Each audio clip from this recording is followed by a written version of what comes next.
It's 6 o'clock. I'm Simon Oxley. The headlines: parents meet with administrators at Buckinghamshire School. Man released without charge after anti-terror arrest in Luton. And missing Hemel Hempstead woman found safe and well. BBC Three Counties Radio. Parents fighting the closure of a special school in Buckinghamshire tomorrow met with administrators last night in an 11th hour bid to save it. They were told that 5 parties have expressed an interest in taking over Penn's School near High Wycombe. A critical Ofsted report 2 years ago meant councils stopped sending pupils there, but the MP for High Wycombe, Steve Baker, says even Ofsted admitted it had a special atmosphere. The special atmosphere at Penn School is not in doubt. Even in the Ofsted report, which put it into special measures, it was recognised that levels of nurture and kindness towards the students were extremely high, and that was an area identified as being good. A man in his 30s arrested at a residential address in Luton last Tuesday on suspicion of terrorism offences has been released without charge. A man in his 20s held at another residential address in the town, and a man in his 20s arrested at a business address in Letchworth remain in custody. A 32-year-old woman from Hemel Hempstead who went missing nearly a week ago has been found safe and well in Cambridgeshire. Michelle Higgins was suffering from postnatal depression when she disappeared last Wednesday. Hertfordshire police say she was found yesterday afternoon. Nearly 50 Labour MPs have defied the party's acting leader Harriet Harman and voted against the government's welfare bill. The legislation, which includes lowering the cap on total household benefits and restrictions on child tax credits, cleared its first parliamentary hurdle with a majority of 184. From Westminster, Eleanor Garnier. The left-wing leadership contender Jeremy Corbyn led the move among Labour MPs to ignore the calls from the party's interim leader Harriet Harman to abstain in the vote. 18 of Labour's 53 new MPs rebelled, joined by familiar names such as Diane Abbott and Helen Goodman, who called the measures regressive and obnoxious. But to the relief of those in senior Labour circles, no shadow ministers joined the revolt. Inspectors have told the police force at the centre of the Rotherham child exploitation scandal that it still needs to make major improvements to some of its child protection procedures. Serious concerns were raised last year about South Yorkshire Police. A new review of 28 cases found a quarter had been handled inadequately. A cat has died after being shot with a pellet gun in Milton Keynes. It's thought the cat was shot near Downhead Park on the 9th of July. Police have issued an appeal for information after a vet found the pellet when the owners took the animal for an examination. Firefighters have been at the scene of a blaze in a field near Hitchin overnight. Crews were first called to Purton Road in Holwell just before 3 p.m. yesterday with around 40 tonnes of hay alight. In sport, the American Zach Johnson has won the Open Golf in a 3-way playoff at St Andrews, and Milton Keynes Dons manager Carl Robinson and his assistant Richie Barker have signed new contracts at Stadium MK. The weather dry and sunny, maximum temperature 23 degrees Celsius, and you can get the latest news and sport online at bbc.co.uk/3 counties. Lies, you're telling me that you'll be true. Lies, that's all I ever get from you. Cheers, I shed a million tears for you. Cheers, and now you're loving someone new. Someday I'm gonna be happy, but I don't know when just now. Lies, breaking my heart. You think that you're such a smart girl, and I'll believe what you say. But who do you think you are, girl, to lead me on this way? Hey, lies, I can't believe a word you say. Lies are gonna make you sad someday. Someday you're gonna be lonely, but you won't find me around. Lies,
Morning, blah, blah, blah, blah, blah, blah, blah, blah, blah, blah, blah, blah, blah, blah, blah, blah. Here we go, done.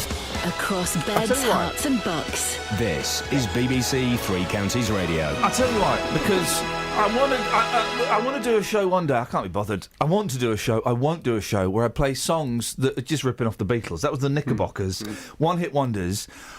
And they sounded like the band in that Tom Hanks film. Yes. That Thing You Do. Yeah. Is that what it's called? Yeah, That Thing You Do. He's never seen it. Never seen it, guys. You'd love that film. I know, but it sounds fantastic. It's basically they're one-hit wonders, and they got a song that sounds like the Beatles. It's a good song. Yeah. What's the song? They did it. What's the? Every time you do that thing you do. Can we dig that time you do. It's really, it's Beatles-esque. Dig that out. We'll have that next, because that's a good song. It's a good film, mate. Yeah. Did Hanks direct it? Probably. He's so bloody good. Because he plays an old fella in it, doesn't he? He's have like you the manager. seen him in? I tell you what, film Hanks is brilliant in. Big. He's good in. Still Big. makes me think today. Do you know what it makes me think? You couldn't make that today. Because she... Yeah, Amazing. yeah, She's yeah. having sex with a child in a man's body. And he comes out of the lift all happy the next morning, doesn't he? Yeah. Okay, well, I'll tell you, the film I was thinking of, She should be in prison. Bachelor Party. I haven't seen it. I haven't seen mate, that. they couldn't make that because what they do with the donkey in that film, it's about a bachelor party. It's pretty big, I think. What, with a donkey? Mate, there is a. Can someone 03459 455 555? What's the scene in Bachelor Party with Tom Hanks and a donkey? Tom Hanks is in this. It's a Tom Hanks film. Tom wouldn't do that to a donkey. That's why I'm saying. That's why I didn't just randomly throw a film out there that I I like. just thought it was on the theme of things you can't do today that you could do before. I'm not doing some nonsense phoning. Whereas if you could hire a cinema for your birthday, what film would you show? That would be. To be fair, that is quite a good phone-in. Sorry. Yeah, I like that one. If you could hire Back a to the cinema- Future. No, Anniversary, 30th recently. Everyone in the mood for it. Ghostbusters? No, my wife did this for me once. She hired for a birthday, for a birthday surprise. She said, "Turn up at this place," and I turned up, and they had a private cinema in this hotel, and loads of friends were there. And she had a selection of my favourite films. She said, "Pick a film." The pressure was on. I couldn't pick the Monkeys film. I certainly couldn't pick Bruce Lee, although I'd love to. I chose Ferris Bueller. You're picking for everyone else, I was aren't you? picking for everyone else. Yeah. I chose Ferris Bueller. Selfish of them. Yeah, rude. Great idea. Thanks. Fantastic Well, present. I'll let her know. Yeah, please do. I'm going to. We're going to. We should probably do this story, should we? Well, it's up to you, boss. We can do, or we can talk about donkeys. Just give me 2 seconds to think. Oh, hang on a second. Oh, I've got the. Hang on a minute. Hang on a minute. I'm going to fix this. User friendly. Just do that again. Just give me 2 seconds to think. Hookah chaka, hookah, hookah, hookah chaka, hookah, hookah, hookah chaka, hookah, hookah, hookah chaka. We'll do the story. Okay. While we look for that song. Right. Big story we've been talking about all week. And boy, oh boy, stick around for an interview with the local MP at 7 o'clock. You won't want to miss Steve Baker. Just over a week ago, parents of 50 deaf and autistic children were told that Penn's school had gone into administration. The deadline to save it, well, it was tomorrow, although there may be some shifting on that. Since then, they've been trying to crowdsource £1 million to make sure it's still open in September. They've also had a series of crisis meetings, the latest of which was last night. Justin, you went to that crisis meeting, didn't you? Yes, the school due to close tomorrow. I managed to attend this meeting with the parents and the administrator. A lot of people were refused entry last night. However, the parents wanted us there to hear what was going on. And I was never challenged. I simply walked into the school with the parents and sat through the meeting, which lasted 2 hours. Very, very uncomfortable. A lot of people very upset, as you can imagine. However, You should have taken a cushion. Here's the good news. The administrator said last night to the parents that they'd contacted 14 potential buyers. Okay. Of those, 5 are interested. So this is good news. And interested in maintaining it as a school, Absolutely. not just in the land and the property. No, Okay. not in the land and the property. These are people who deal with schools like this. So this is fantastic news. So although the school closes for the summer tomorrow, the new deadline for buyers is the 31st of July. So there is still hope. There's a little bit more breathing space. A little bit more. Some of those have been on site already. The administrator also revealed there will be a conduct review into the trustees. None of the trustees have spoken to you or me or anybody at the radio What was the station. name of the gentleman I called yesterday? Hugh, wasn't it? Hugh, did Hugh call back? He was the head of the trustees. Did Hugh call back? No So I left call a from message. Hugh. No call from Hugh. Okay, that's So disappointing. Hugh didn't want to talk, obviously. The trustees, again, weren't there last night. Parents angry. However, there will now be a I'll be conduct... honest, that's pretty shocking, actually. That's pretty shocking that the trustees couldn't be bothered, or maybe were too busy to turn up. That's a bit low. It's what all the parents have been saying, that they were furious about this. However, there will now be a conduct review into the trustees. The administrator said last night they're going to be looking in to see whether any payments have been made to the trustees. Now, that's not to say they've done anything wrong, but that will be going on, and it could take up to 6 months. So I managed to get into that meeting. Afterwards, I spoke to one of the parents, and we put the question to her. Obviously, this is a horrible time for her, but also she spoke to me about what sort of effect this is having on her child as well. My child has only just started to come to terms with the fact that he will not be going there in September. It's taken him nearly 2 weeks to understand that the school is closing. He doesn't understand the surroundings after that, what it means with friends, etc., things like that. All he keeps asking me is, where am I going in September? And as a parent, I can't tell him that because I don't know myself. It has caused great stress on him. He is pacing up and down in his bedroom with such intensity, and it's just absolutely upsetting to hear it, because there is nothing I can do for him to help him through this time at the moment. These last 2 weeks, have they been the worst 2 weeks of your life? They have. They've been very, very stressful. Not only seeing my child in feeling the way he is, it's put so much stress and pressure on parents to do the right thing for our children. We feel pressured to make a decision where to send our children, even though we know that they're not going to be appropriate places. And we just feel like we're lost at the moment as parents. We just don't know what to do for our children, which is a horrible thing because we are meant to be the ones who protect them. OK, just lastly, we heard about 5 interested parties this evening. So you're coming away from this meeting with at least some form of hope. I've not heard that before, about 5 interested parties, so you must be coming away quite hopeful. You have to remain optimistic, but it is a big ask of any organisation to do what they need to do in that short space of time to set a school up for our children by September. So obviously we are still very uncertain as to what is going to happen with all of our children. I mean, it's bad enough, I'm trying not to use really clunky language. It's bad enough for any parent being unsure of what school their kids are going to go to in the next term. Yeah. But these kids have got such specific needs, such extra requirements because of their disabilities. It's even more, and there are fewer places that can cater for these kids. Absolutely. You're going to be talking to Caroline, another parent, after 8 o'clock. Now, yesterday, she went to the nearest school, which she thinks would be suitable for her child. That's in Nottingham. She left that school in tears yesterday because that school is not for her child. Yeah. Not knowing where your child is going to be going in September, given such short notice, of course. They currently, by the way, at Penn have 77 students. Right. The numbers for September were 50. So that's why they're going into administration, because of a poor Ofsted report. Numbers were dwindling, 50 due in September. However, numbers have been as low, and this came up in a meeting last night, as 24 in the past. That was put to the head teacher. The head teacher said, for years we have been struggling, and right now this is why we've hit the crisis point. This is why we're in administration. The numbers were low again with everything else, and that's why the school is facing these problems. Bucks County Council don't want to come on. They say because it's a private school, it's nothing to do with them. But they do have a duty of care to find school places for those kids. Yeah, again, they don't want to come on. They say their only involvement in this is to ensure that the 14 pupils that they've placed at Penn School are found a suitable alternative. Now, last night, again, a lot of people raising questions about the council because we're talking about people going to school here in September. We're not talking about 6 months' notice. Yeah. This has got to be sorted out very, very quickly. Justin, well done for going in. My voice broke then because I was nervous talking to you. Well done for going in, mate. Nice one. No worries, mate. Do listen after 7 o'clock. I recorded an interview yesterday with Steve Baker, the MP for High Wycombe, isn't it? Who was reluctant. We've been chasing him for a while. He was reluctant to come on because he didn't like some of our tweets. He came on. I think, Catherine, it would be fair to say one of the most awkward interviews I've ever done. Yeah. Brilliant.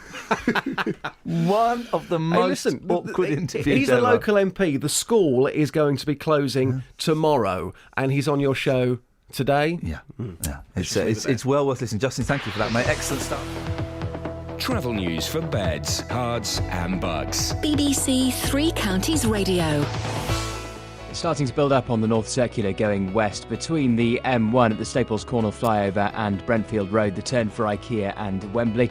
In High Wycombe on the A40, you'll find some temporary traffic lights for the roadworks at Bradenham Road on the roundabout, likely to cause some delays. Also some hold-ups possible in St Albans on London Road. There's gas main work still at the junction with Marlborough Road. No problems on the trains. Tom Watts, BBC Three Counties Radio. Thank you, Tom. Right, 6:16. It is Tuesday, the 21st of July. Summer's almost over. Yeah! I'm Iain Lee. These are your headlines on BBC Three Counties Radio. Parents fighting the closure of Penn School near Wycombe met with administrators last night and were told that 5 parties have expressed an interest in taking over. A man arrested by anti-terror police in Luton last week has been released without charge. And a 32-year-old woman from Hemel Hempstead who went missing nearly a week ago has been found safe and well in Cambridgeshire. Every weekday from 3. The East of England Ambulance Service are urging us to stay safe in the heat and take sensible precautions. Barry is in Bedford. Hi, Barry. Hi, Rob. Right, I've got a little story about bad breath, and it's quite embarrassing, really, but I do... Don't be embarrassed. Roberto Peroni. Yeah, we kiss them and cuddle them. Oh, no, you don't kiss an animal. Yeah. No. Yeah. So you've started an online petition to raise money to pay the Greek debt? That's right. I was fed up with politicians going round in circles, and I thought, you know what, let's just crack on and let's see if we can do something here. Roberto Peroni. Weekdays from 3 on BBC Three Counties Radio.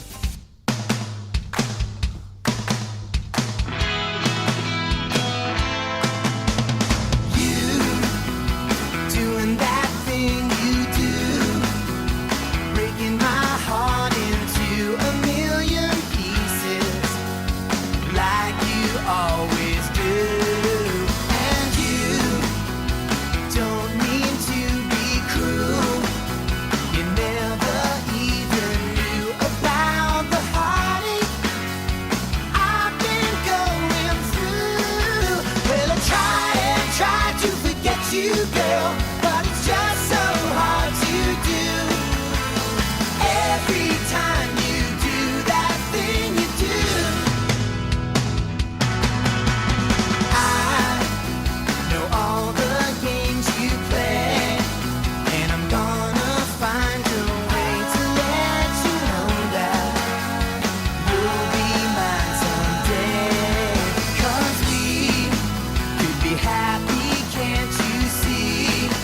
If you'd only let me be the one to hold you and keep you here with me. 'Cause I try to forget you, girl, but it's just so hard to do. Every time you do that thing you do, I don't ask a lot, but I know one thing's for sure. It's the love I haven't got, girl, and I just can't take it anymore. Wow!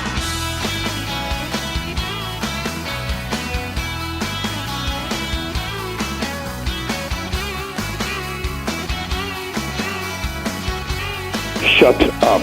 Listen up. Listen.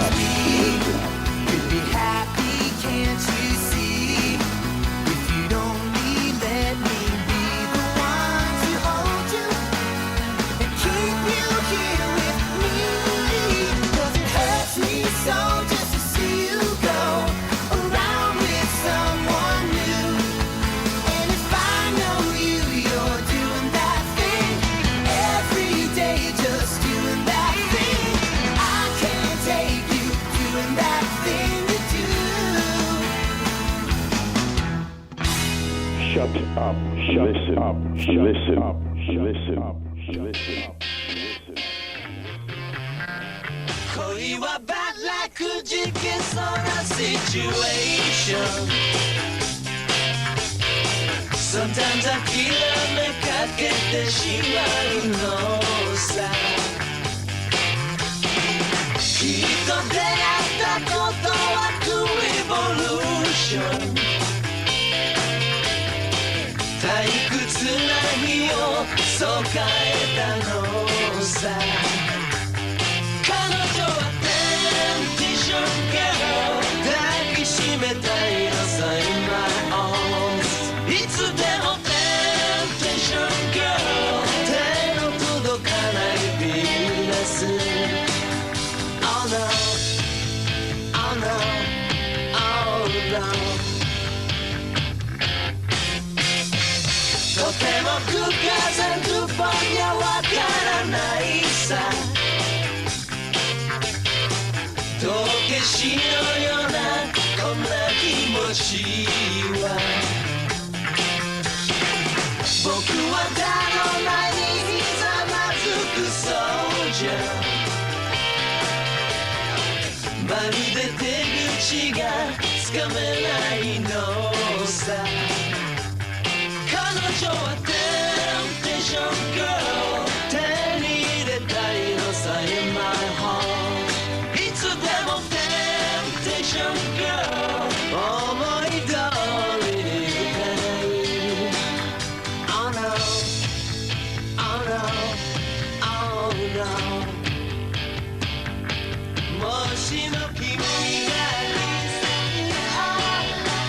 信じるなら自由なの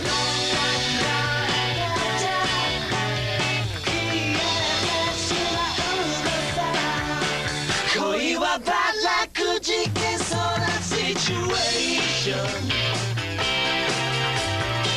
だけどいつかものにしてみせる彼女はテンテーションガール抱きしめたいのさ In my arms いつでもテンテーションガール Many many times I hold you in my dream Oh no Oh no Oh no Oh no Oh no Oh no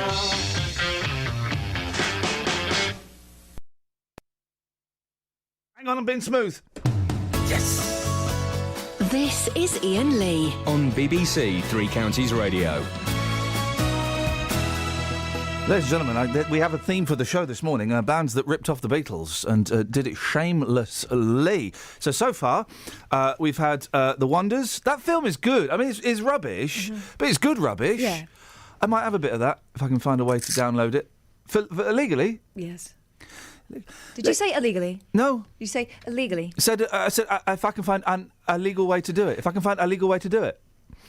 The Box, the Japanese Beatles, of course, and whoever the first one was. Forgotten. Knickerbockers. The Knickerbockers. What about Oasis? I mean, how do you choose one? No, I want like early Beatles rip-offs. Right. For example, what the heck? Let's have this. It doesn't get much more ripply-offy-ish than the Ruttles. I'm not the kind of guy who likes to play Big Brother, but I've just seen your date outside. He's with another. I saw you both come in, and clearly you're not meant for him. So please, please hold my hand. Hold my hand, yeah, yeah. Hold my hand, yeah, yeah. Hold my hand, and I'll see you home. I want to tell you I'm in love with you completely. I'd like to take you far away from here discreetly. Our love was meant to be, and darling, it's a certainty. Oh, please, please hold my hand. Hold my hand, yeah, yeah. Hold my hand, yeah, yeah. Hold my hand, and I'll see you home. Hold my hand, yeah, yeah.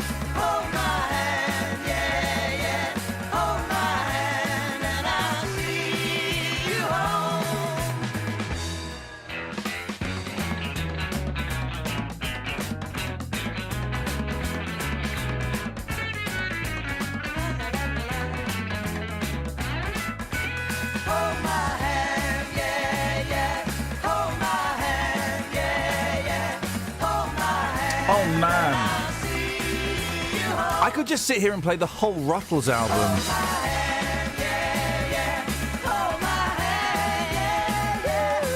Oh, God, they're good. We never did get Neil Innes on the show, did we? We have to get Neil Innes on the show to explain those bad boys. 3 songs in a row. That's your 3 at 6. That's your 6 divided by 2 equals 3 at 6. Don't start doing maths on me at this time of the morning. I love radio maths. I've got the papers over there, but they arrived late, so I've not looked. So I tell you what we're going to do. I've kind of come up with an idea for a game, but I don't quite know how it works. Okay. Excellent. Oh, hang on, I've still got the delay on. That's going to really screw that up. Hang on a second, let's try it. Right, so I've got the Game of Thrones player.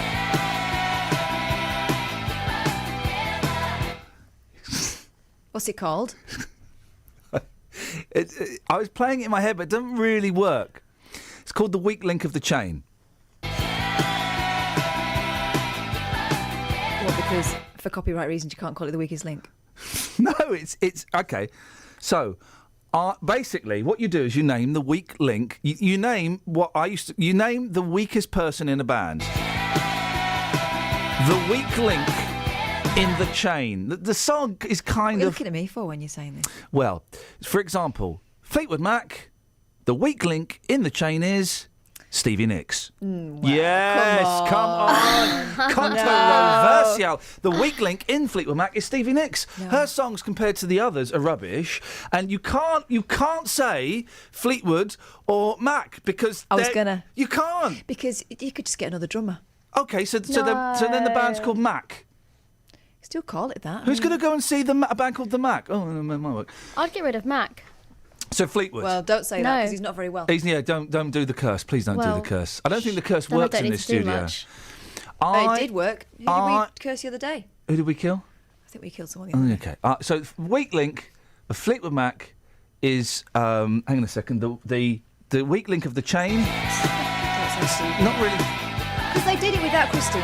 Huh? They did it without. They did it without Lindsay as well. But it's good with Chrissy. She's one of the strong links. Yeah. Exactly. Stevie Nicks is one of the She weak did all links. the songs. No, you can't The say good that about ones. Stevie. Right, you pick a band and you do one, Catherine. All right, easy. Take that. Yeah. Oh. Everyone apart from everyone. You can only. Who's the weak link in the chain? Well, it was Jason Orange. Hang on a second. There we go. Go. It was Jason Orange. Now it's clearly Howard. No, Mark. Mark is not the weak link, mate. He's Mark is not the weak Yeah, link. he Who's is. going to sing, Babe, I'm back again? That's Howard. He sings Babe is Mark. Yeah. That's not Mark's voice you were doing. You were doing Howard's voice. Babe, I'm back again. They've both got speech defects. I'm not making fun of it. It's a fact. Spice Girls. Yep. Oh, no. Go. Here we go. How'd go. you pick one? No. Go on. Jerry. Completely. She's got the game. Right. Okay. My turn. Beatles. Lennon. Oh, no. Oh, wow. Stop it. What are you doing? Ringo in it. What? Ringo. Oh, Ringo. No, because Ringo, all those songs we've heard, the thing they've ripped off the most is Ringo's backbeat. No, but you can't say Lennon because the fighting... I'm saying Lennon. The fighting is what made them work. Lennon songs, there are a couple of good ones. Struggling to think of any. I mean, he couldn't sing. Yeah, we but know Paul that. was only writing to annoy John. Exactly. So if he wasn't there, he had no one to annoy. Imagine if he didn't have to annoy John. Imagine the songs he would create. We don't need to imagine it. They exist. They're called Wings. But imagine, though. Imagine is rubbish. It's a nursery rhyme for stoners and drug addicts. More of this That's why after we love this. It so much. Travel news for beds, cards, and bugs. BBC Three Counties Radio.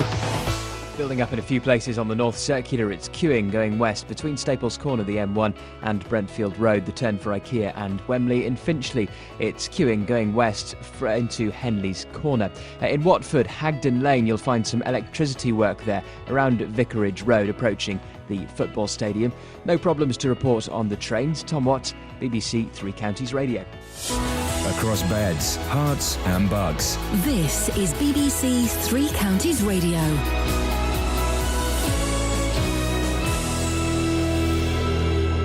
It's 6:30. I'm Simon Oxley. Parents fighting the closure of Penn School near Wickham met with administrators last night and were told that 5 parties have expressed an interest in taking over. A man arrested by anti-terror police in Luton last week has been released without charge. A second man arrested in Luton and a man arrested in Letchworth remain in custody. And a 32-year-old woman from Hemel Hempstead who went missing nearly a week ago has been found safe and well in Cambridgeshire. Michelle Higgins was suffering from postnatal depression when she disappeared last Wednesday. 3 Counties Sport. BBC Three Counties Radio. The American Zach Johnson won the Open Golf after a 3-way playoff at St Andrews. He finished a shot ahead of the South African Louis Oosthuizen and 3 ahead of Australian Mark Leishman over 4 extra holes. It means a great deal, as it should. It's a major championship. It's the Open Championship, and it's one of the richest in tradition in sport, so I'm humbled and honoured. Milton Keynes Dons manager Carl Robinson and his assistant Richie Barker have signed new contracts at Stadium MK. This season will be Robinson's 6th in charge. He's currently English football's 3rd longest serving boss. He made the contract announcement on last night's Monday Night Sport. It's been a long 5 years, and I believe very successful on and off the pitch as well. I think that you see how far the football club has come to where we were 5 years ago has been quite remarkable, and if the next 5 years are half as exciting as the first 5, I'm sure we're going to be in front of the roller coaster. Meanwhile, a young Don side lost 2-1 at Chesham last night. The first team squad travelled to Mansfield this evening.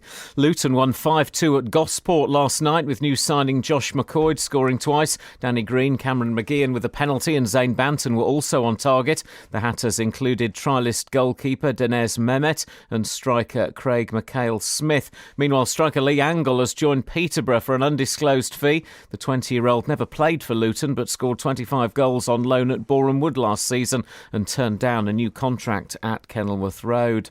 Elsewhere tonight, Wickham go to Wealdstone. Stevenage play 2 45-minute friendlies against local sides in Spain in a 3-way mini-tournament.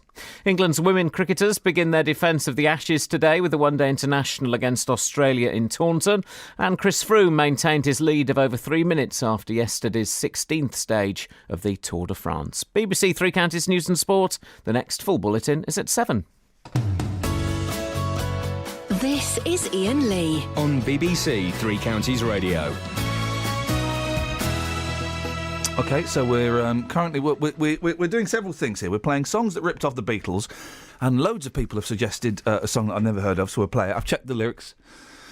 Check the lyrics. Nothing rude. Nothing rude in it. How thoroughly have you checked? Well, I mean, I googled it, but we're also playing this. The weak, it doesn't really fit, but it's the weak link of the chain. We name a band. You can play as well. 03459 455 555. Great to have you back, Kelly. Thanks, Claire. And you name the weak link. Is it my go? It's your turn. Your turn. Go. Hearsay. Oh, for crying out loud. Noel. Noel, yeah. Yeah. Yeah. Yeah. No, not Noel. Shrek. Yeah, what was Shrek's name, though? I couldn't Exactly. even remember The what fact you can't... Danny. Danny. No. Noel was kind of the Davy of the band. He was the cheeky little... He had the eyebrows of Yeah, Davy. he did. So, no, I'm not giving you Noel. You've got to think harder, Catherine. Got to work harder. I know you've had some abusive texts coming in, and I'm going to keep sending them. It's the easiest way to get messages to you with this new studio. Kelly Betts, your turn. Boyzone. Why are we not doing proper bands, guys? You can't. I mean, they're all... Go on. Keith. Do you know how to play this game? No, actually, she's right. I was going to say Mikey Graham, but she's What about right. Shane? No. Keith is the one. Okay. Okay. I'm thinking, my turn. Let me think of a... Oh, I've got a good one. Let me think of a band. Oh, The Who. Roger Daltrey. What? Really weak voice. He's got a weak voice. Talking about, you were blowing smoke up his jacksie at that award ceremony I saying was you liked him. stroking him good and proper at the Sony Awards. I was on a high. A, I'd won an award. B, I'd taken a lot of drugs. I hadn't. Yeah. I'd won an award. I really liked you in The Who. He's the weak link. He's got a really weak voice. His voice is You didn't say that rubbish. to him, did you? No, mate. I didn't. 5-star. Why are you not doing proper bands? Delroy. I don't even know if Delroy... Is Delroy in it, or are you just... He is. Stedman was the one that looked like Michael Jackson and then got into trouble later on in life. Delroy was the sensible-looking one. Just was just a bloke. Scott's not got it on Twitter. He's put Stephen Stills in the Buffalo Springfield. Get out of town. The Buffalo Springfield was Stephen Stills. Kelly, your turn. Oasis. Here we go. Oh, Now we're back careful in. now. Now we're back in. Careful. Yeah. Liam. Yeah. Yeah. I'll give you that. She's good. She gets it. What about Bonehead? You like Bonehead? Bonehead and Gwigsy. Yeah. Gwigsy? Gwigsy. Here we go. Controversial. You ready? The Monkees. Davey. Oh. Davey was the weak link. The weak link. Yeah. But you know what he was used for? Sorry? He was the bait. He was the mule. No. He was the bait. He was the bait for the ladies. He Go was on, the let's lady have- bait. go on, Steady, Kelly. I'm just going to turn Kelly's mic down. You make all the jokes out loud in there if you want. Your mic's off. Okay. Your turn. Go. All right. Let me have a think. Right. Oh, by the way, for those of you just tuned in, we're playing this.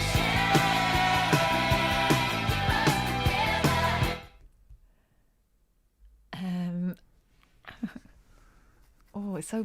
Okay. Yeah. Try and do proper bands, not you silly All right. boy band bands. Status quo. 50-50.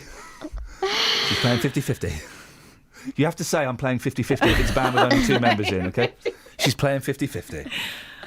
I would... This is based on who I'd go and see on their own. Yeah. I wouldn't go and see either of them. Yeah. Um, Now, I don't know which one's which. Rossi's the Pony Baldy. And Parfit's the druggy... elderly Justin Dealey. Right, okay, yes. Okay. So Parfit or... Rossi or Dealey? Who's it going to be? Get rid of Rossi. The baldy pony. Kelly, your turn. Just sort of a good one. You too. No, she'll go. Careful. You too. No, we've had ours. It's your turn. Well, the police. What have they got to do with it? They're Bully Brothers. Yes, you're I'm playing going 50-50. She's playing 50-50. Playing She's going 50-50. 50-50. Don. Is he the only one that's alive now? It's going to be quiet. This apparently sounds like the Beatles. Let's find out, shall we, guys? Take my photo off the wall if it just won't sing for you.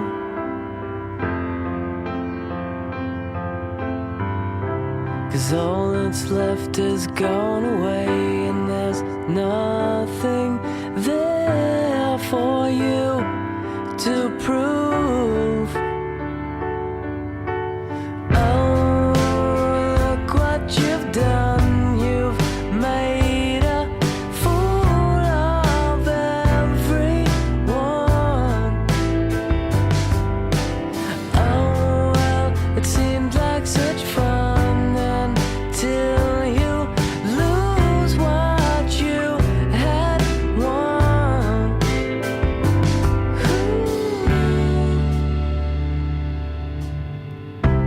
Give me back my point of view, 'cause I just can't think for you.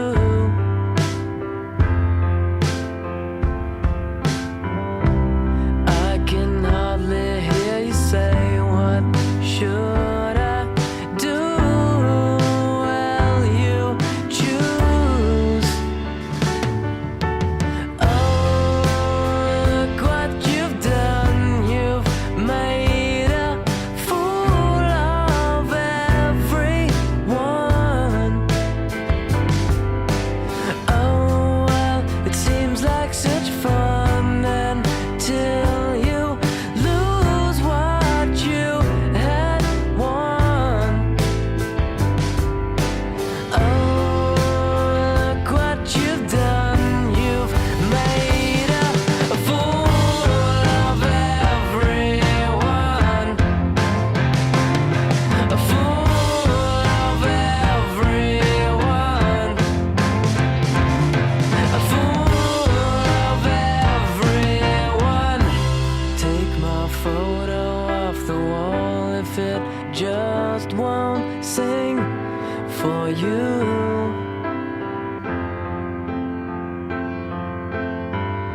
'Cause all that's left is gone away, and there's nothing there for you to do. Oh,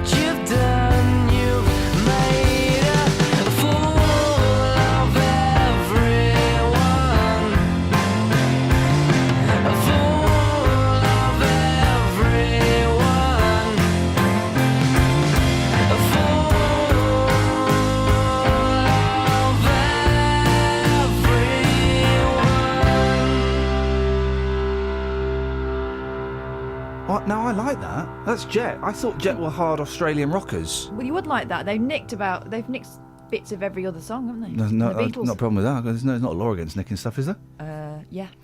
Are they hard? Are they Australian? And are they rockers? Because that's what I've always thought Jet was. Jet. Jet, stop doing it because I have to do it if you... Oh, you're going to be my girl. No, mate, I'm not going to, and I told you we will discuss that off air. Right? She's unbelievable. Sexy harassment at work really is bang out of order. I want to play 50-50. Is it your turn? Yeah. She did the Everleys. Oh, yeah. I want to play 50-50. Go on. Chaz and Dave. I mean, what, really? He does the bass guitar, and, he's in, he's out, he's in, he's out. No, it's all Chaz. All right. I'm going to play... Use that microphone, it'll amplify your voice. I'm not going to play 50-50. Okay. I'm just going to say that straight out, so don't be disappointed. Yeah. I'm going, aha. Yeah. And I'm going to say, Pal Wakata.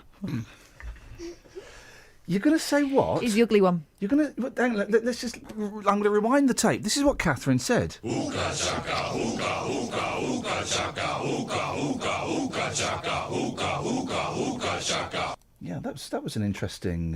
let's just rewind that tape. This is one more time. This is what Catherine actually just said. Ooga, ooga, ooga chaka, ooga, ooga, ooga. Just, I wonder... he says a word in there that I don't think we're allowed to say. Ooga. No. We can say that one. Just listen carefully. Ooga, ooga, ooga chaka, ooga, ooga, ooga. Filthy beast. Right. Rolling Stones. Oh, careful. Yeah. now. Oh, hang on, guys. She's playing her Joker.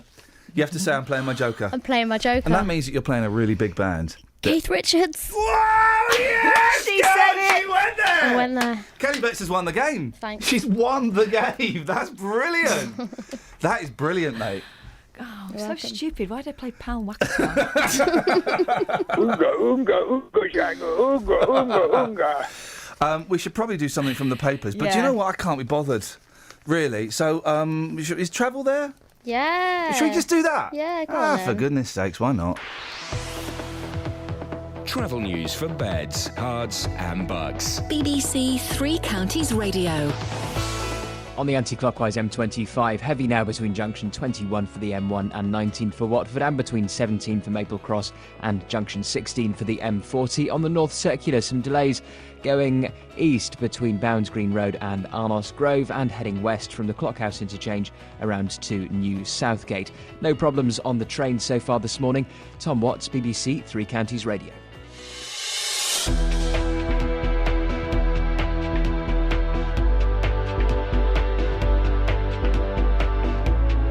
Thank you, Tom. Morning, Iain Lee, BBC Three Counties Radio. It's 6:45 and these are your headlines. Parents fighting the closure of Penn School near Wickham met with administrators last night and were told that 5 parties have expressed an interest in taking over.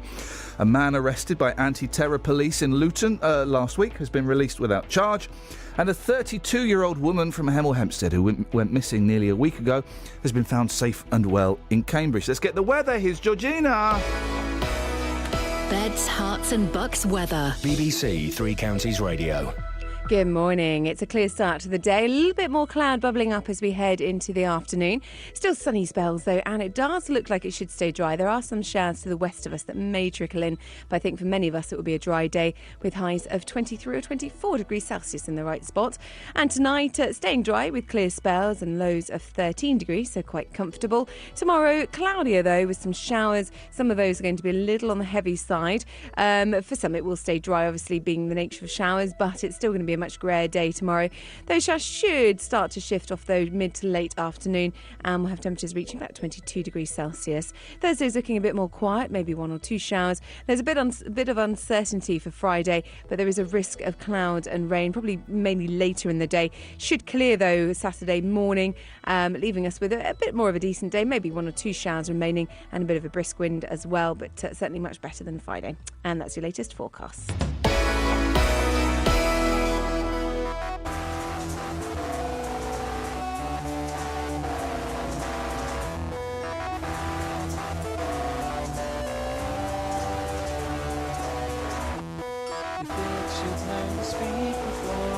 That's rubbish. Does it get good? Not really. No, okay. I knew that the Olivia Tremor control. It was always going to be. It was always going to be a hard sell. Hang on a second. If you go near the microphone, it works. I was near it. No, you Just weren't. turn it on. No, it was Don't on. be mean. It was always on. That sounded like trying to load a game in the 80s. Hey, my ZX, my Spectrum Vega comes soon. Oh, There's some naysayers online. Have you seen? what are they saying there about? It's not a Spectrum. Well, no, it's not Spectrum. Yeah, well, they're disgusted. Well, go and buy a Spectrum then, you idiots. You go and do that. What I'm doing is, when it comes probably next week, and you're not in, I'm bringing it. We're going to have a Spectrum party around the corner, Kels. You in? Yeah, I'm Nice in. one, yeah, nice one. you Who's said that- producing? I think Ben's producing. We'll get Shags in as well. We're going to have a Spectrum party, and we'll take pictures, and we'll send it, and I'm going to have no pants on. So we'll be doing that next week. I've seen those pictures already. I know. We should keep out of my... Hey, you, get out of my cloud.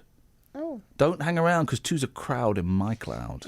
I don't like the cloud. I put some pictures on the cloud for the first time last week. It was like my mum trying to set our Betamax video recorder in 1982. I did not have a clue what I was doing. I didn't realise how much stuff I'd stuck in the cloud Yeah. until recently. I had to reset my computer. It's awful. I'm so And I saved worried. loads of stuff, and I thought, gosh, anyone could see that. Yeah. They can. Well, there's a story, I think it's the front page of the Mirror, he said, hoping that you'd look at it for me, that there's this website for cheats, Yeah. Ashley Madison. Hackers are going to expose the everyone that's signed up to that website. Unless, what do they want?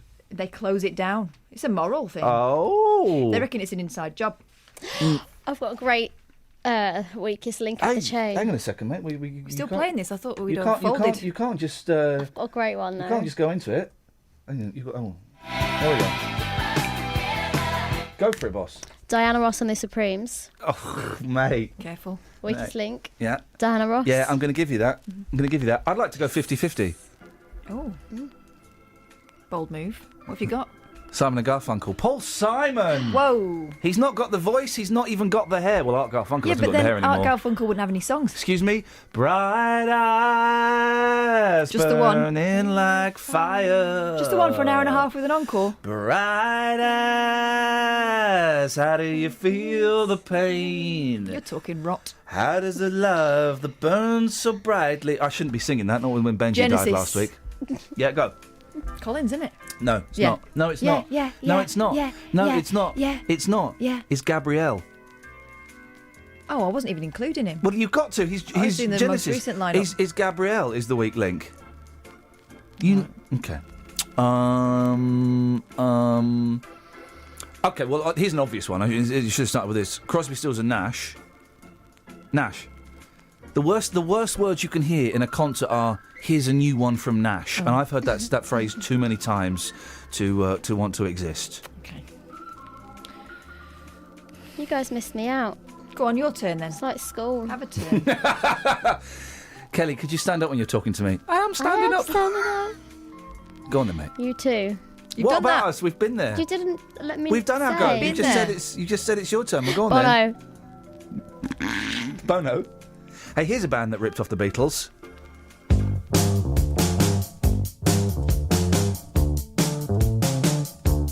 It's not important for you to know my name, nor I to know yours. Or as if we communicate for 2 minutes only, it will be enough.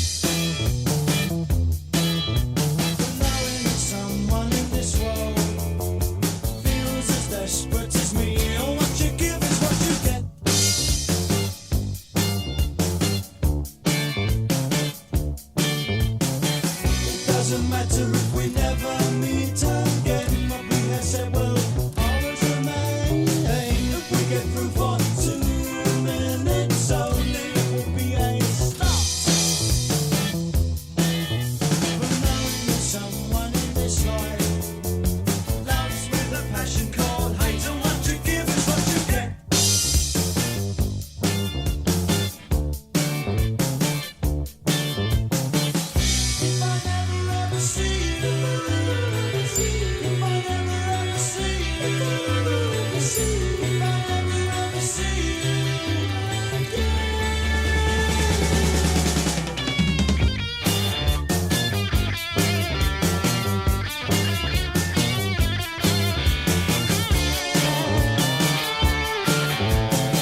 Controversially, Scott has tweeted, I'm going to play 2 out of 3. Oh, wow. Bruce and Rick in the Jam. Now, the solid backbeat, but I think you'd have to, you would have to go with that, wouldn't you? You've had time to look at the papers? Yeah. Have you used that time to look at the papers? That is the question. Yeah, a little bit. Well, would you like to impart... Have we actually had any content in this first hour of the show? What do you define content? We've been talking. Yeah, fine. That's content. how I define content. And I am content. Good. I'm glad. I've accepted the fact that I'm a fatty. Oh. Yeah, I've accepted it. I'm a fatty. I'm going to live You've with embraced it. I'm going to get fatter. Gosh. I'm going to get fatter. And fatter. Well, you're a tall man. You can carry it. Thank you. I have to carry it. What do you think? I'm going to leave it in a box at home? Well, if you carry on, you might be able to still come into work. People say I have childlike eyes. I do, in a box under the floorboards. Oh. Took a dark turn, didn't it? Didn't it? Didn't it? Took a Escalated swerve. quickly, didn't it? I think you've got eyes of an emu. Yeah, I have. In a box under the floorboards. An emu? Yeah. What does that even mean? Emus don't have eyes, do they? Yeah, like yours. You're what God based emus on. I'm going to take that as a compliment. You're welcome. Thank you so much. Gosh. The Kinks? Oh, yeah, go on, because I was thinking of the I was Kinks. going to talk about Sepp Blatter and Lee Nelson, but I can't be bothered. Lee Nelson's a funny old fish. I don't really buy into the act. I wonder what he's using all this footage for as well, because he won't be allowed to use it on the BBC, I wouldn't have thought. But the Sepp Blatter thing is hilarious. Yeah, maybe he's got a YouTube or something. He's got a YouTube channel, he's got 20. I've got over 1,500 subscribers to my YouTube. It's very funny. He got carted off by the cops. He cops. He tossed in front of Sepp Blatter and then he got pulled off. Yes. Very, very funny footage. Throw money He did it about. on Kanye West as well. He did, didn't he? Yeah. Kanye. He did. The Kinks, you were saying? Dave. No. Yes. No. Because no. Yes. No. I'm gonna play the B-side. That means I'm coming into the game and I'm laying down an official challenge. You now become the judge, okay, Catherine? Good. I'm flipping it onto the B-side. No, because Dave invented the sound. This sound he invented. There's no Kinks without that noise. So I'm flipping it. Right. I'm sticking to my guns. Okay, don't bring violence into it, mate. It's just a bit of fun. I'm going to say the weakest link of the Kinks. The weakest Kinks. Pete. No. Raymond Douglas Davis. You can't say way.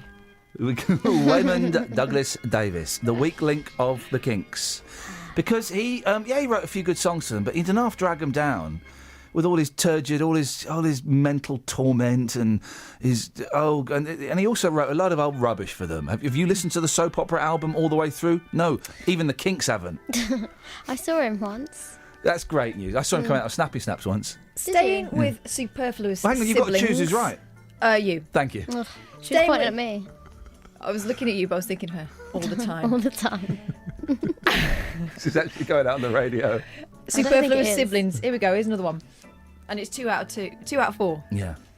Oh. I'm going with the All Saints. Oh. You can get rid of the Appletons. Oh. They count as one, though. The Appletons are one. Yeah. Yeah. So, yeah, just stick with Shaznay and Melanie Blatt. Well, Shaznay wrote all the songs. Exactly. And Blatt was cute. the Blatty. Oh. Rob says Hendrix out of the Jimi Hendrix Experience. Yeah, completely. No. He was rubbish. We all know that Hendrix couldn't play guitar. I wish he would. He did. He checked out of the hotel, the Morrison Hotel, who also checked out of it. They hadn't paid their bill.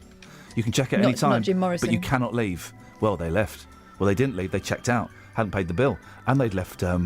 Jim Morrison left a poo in the bed. Stop it! Outrageous. True. It's all true stories. All true stories. Yeah, go on.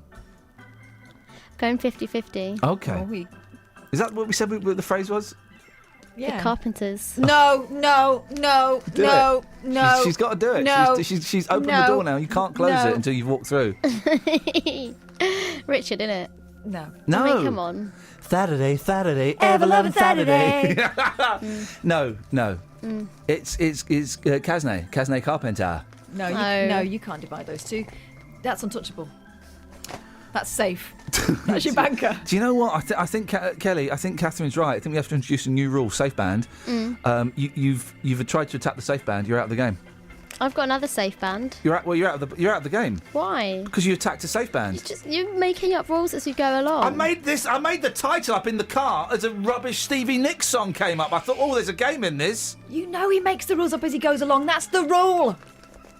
Yeah. Mel and Kim. Oh, you can't even. No, I'm not even. No, you crossed a line. Travel news for beds, cards, and bugs. BBC Three Counties Radio. The A1 is queuing coming towards London between Holiday Inn and Stirling Corner in Borehamwood. The North Orbital Road, that's starting to build up at Bricket Wood at the M25 at junction 21A. On the M25, you'll find it's heavy anti-clockwise between junction 21 for the M1 and 16 for the M40. Also anti-clockwise heavy between junction 17 for Maple Cross and 16 for the M40. No train problems to report. Tom Watts, BBC Three Counties Radio. I'm just sorry. Thank you, Tom. I'm on Facebook. I'm a member of various monkeys groups on Facebook. Sometimes you get spam on these Facebook pages, and I can't describe the video that's been posted on there. I can describe the caption that someone's posted underneath it. The caption simply says, "Oh, that's a happy horse." You fill in the blanks, guys. Coming up in about 3 minutes' time, an interview with Steve Baker, who he the MP for High Wycombe. Recorded it yesterday. You will not want to miss this. Very, very awkward. Local and vocal across beds, hearts and bucks. This is BBC Three Counties Radio.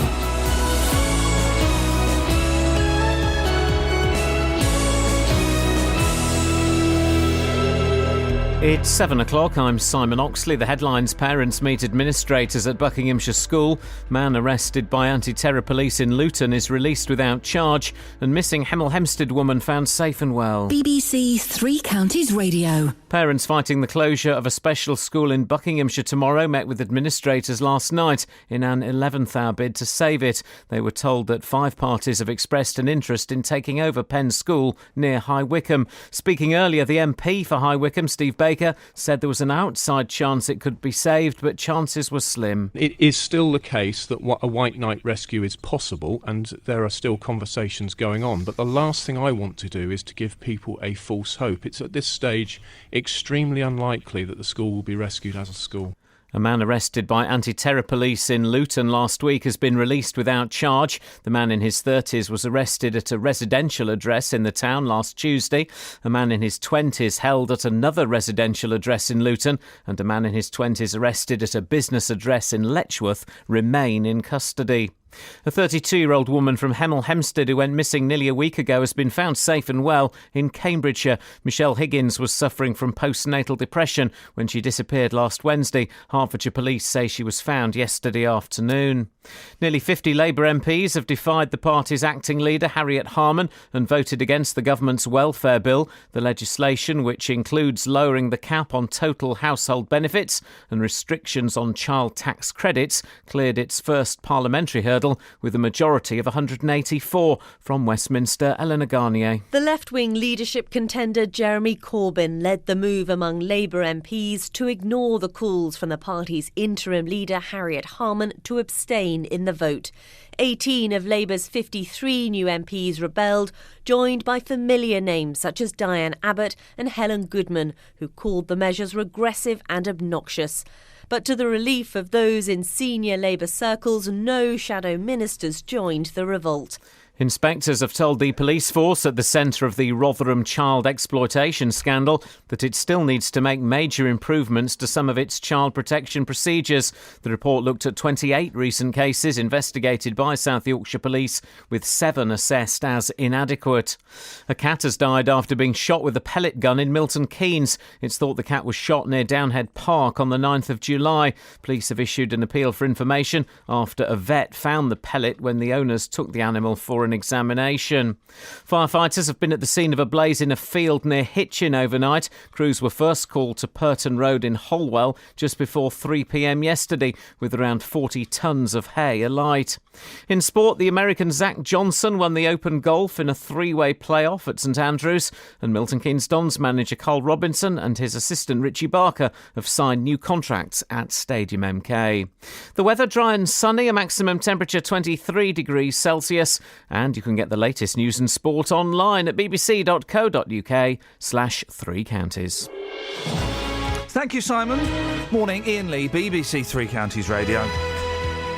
Oh, we've not played rock, scissors and paper yet. If anyone fancies a game of that, I'm well up for it. Got an itchy hand. I've got a scissor happy... Hang on. Yeah, that's it. I've got a scissor happy hand. There we go.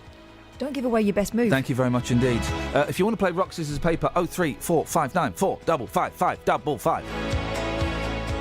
You have chosen to buy tickets for Minions. No, I didn't want Minions. You have bought 2 tickets for Minions. I didn't want tickets for Minions. Stop saying Minions then. I didn't say Minions. Oh, this blooming... I didn't say we're going to see the Minions. Yeah, why not? Across beds, hearts and bucks. Now, this is BBC Three Counties Radio. We'll get straight into this because this is quite long. Over a week ago, we heard from parents of children who attend a residential special school in Buckinghamshire. They were in a state of panic, and panic is by no means an exaggeration, after being told they had until tomorrow to come up with £1 million to save Penn School, which caters for deaf and autistic children, as well as those with extreme communication problems. The school's trustees have been, well, I'll be honest, they've been absolutely useless in terms of communicating with the parents and talking to us. We've left messages and not a jot. They don't want to come and talk to us and explain what's going on, which I think is awful. I think it's disgusting. But they've turned, a lot of the parents have turned to their MP, or at least tried to turn to their MP, because the Conservative MP for High Wycombe, Steve Baker, has been, he's a busy man. He's been difficult to pin down. Luckily, I managed to get 12 minutes and 35 seconds with him yesterday. And this is what Steve had to say. Steve, I appreciate your time this morning. Thank you. I know you've written about Penn School on your blog. When did you find out about the closure? I found out about the possibility of a closure on the 5th of June this year, when I happened to see the head teacher at a local event. Why has it taken so long for the parents to know about this? Well, I've now seen some correspondence from the administrators. They were still engaged in the process of trying to rescue the school and keep it open as a school, and they evidently took a decision that it wasn't appropriate to involve the parents at that stage. But that is a decision of theirs. Do you think it's the right decision? The decision I would have taken would have been to involve me, the parents, the staff, everyone with an interest in the school at least a year ago, having forecast these numbers, and to have launched a campaign then is what I would have done.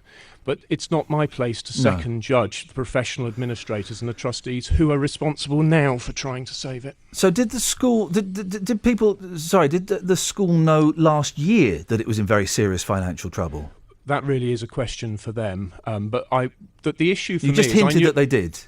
Well, I've said that if it was me and I was a trustee, I would have been looking ahead, knowing the school was in special measures, knowing that that had implications for pupil numbers, forecasting revenue and thinking we need to have a fundraising effort.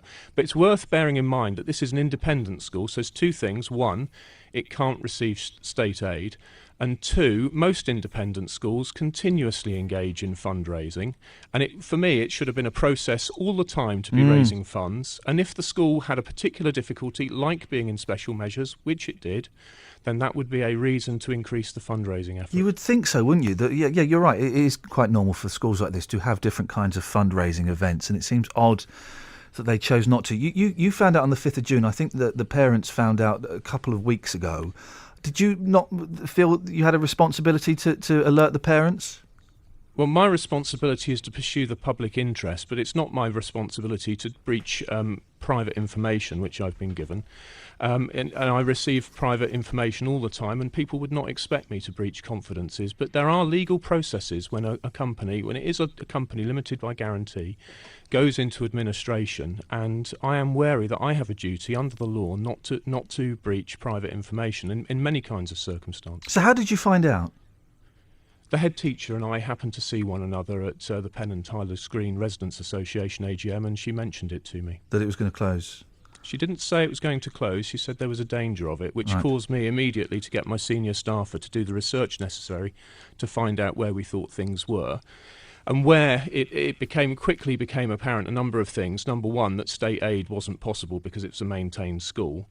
And secondly, that strenuous efforts were in progress to try and save it. And subsequently, I've seen an email from the administrator which shows that has been the case. And they evidently have taken it extremely seriously, talking to people who might have bought the school and operated it as a school, people with material financial means that might have been able to help.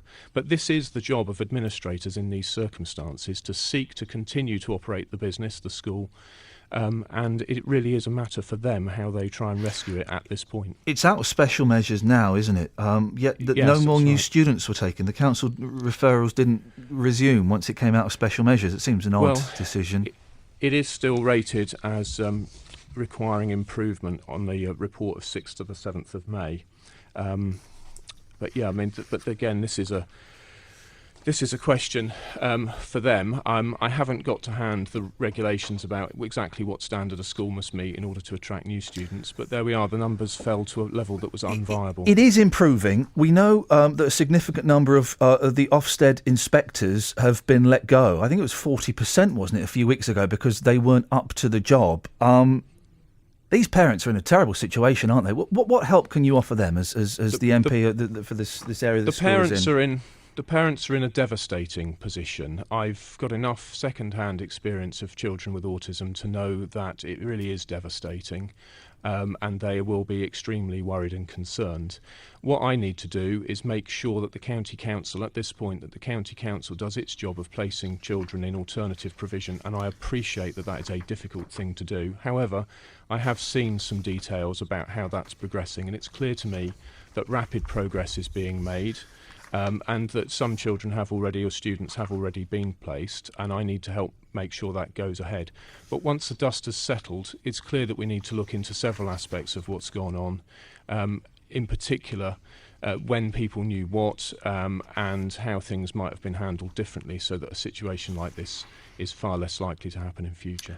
Some of the comments that I've read, I think on your blog, are saying that, Bucks County Council have recommended schools for these children to go to, but when the parents have got in touch with the schools, they're either hundreds of miles away or they've got no spaces, and they're not often. But what was so special about Penn School was it was a community, wasn't it? And some of the schools that have been suggested, I think, the parents feel they don't have the adequate requirements for their children. Well, the special atmosphere at Penn School is not in doubt. Even in the Ofsted report, which put it into special measures, it was recognised that levels of nurture and kindness towards the students were extremely high, and that was an area identified as being good. But it's true that it's difficult to find matching provision for children with particular difficulties, but best effort is being made. And it is still the case that a white knight rescue is possible, and there are still conversations going on. But the last thing I want to do is to give people a false hope. It's at this stage extremely unlikely that the school will be rescued as a school. Why do you think a year ago, if the trustees knew the school was in trouble, why didn't they pull their finger out and do a lot more to save it? Why didn't they get in new management? Why didn't they start having fundraising? Why didn't the implication that's been suggested again on some of the responses on your blog is this all comes down to money. They didn't want to save it, and now they can make a load of money selling the land off. Well, people have got to be very careful not to say things which wouldn't stand up in court. I don't think that's particularly libelous to put that forward as a theory. Well, the assets of the school are held in a trust, and it'd be the trust that benefited should the school be sold. It'd be my understanding of the position, and so I don't think any of the trustees would stand to benefit. I don't want to be judging them. Many of these questions, they've let down the parents and the children, haven't they? I think it would be acceptable for the MP to judge It is them. certainly the case that we are in a devastating situation, and I can read for myself, as you can read, that one member of staff has been stridently critical of the trustees, particularly in relation to having fundraising suggestions brought forward and being turned down. And there are some hard questions to be asked. Now, I've asked my staff to arrange for me to go and see the administrators, and if they will see me, I'll be glad to go and discuss some of these issues with them. Good luck with that, because no one's talking to us.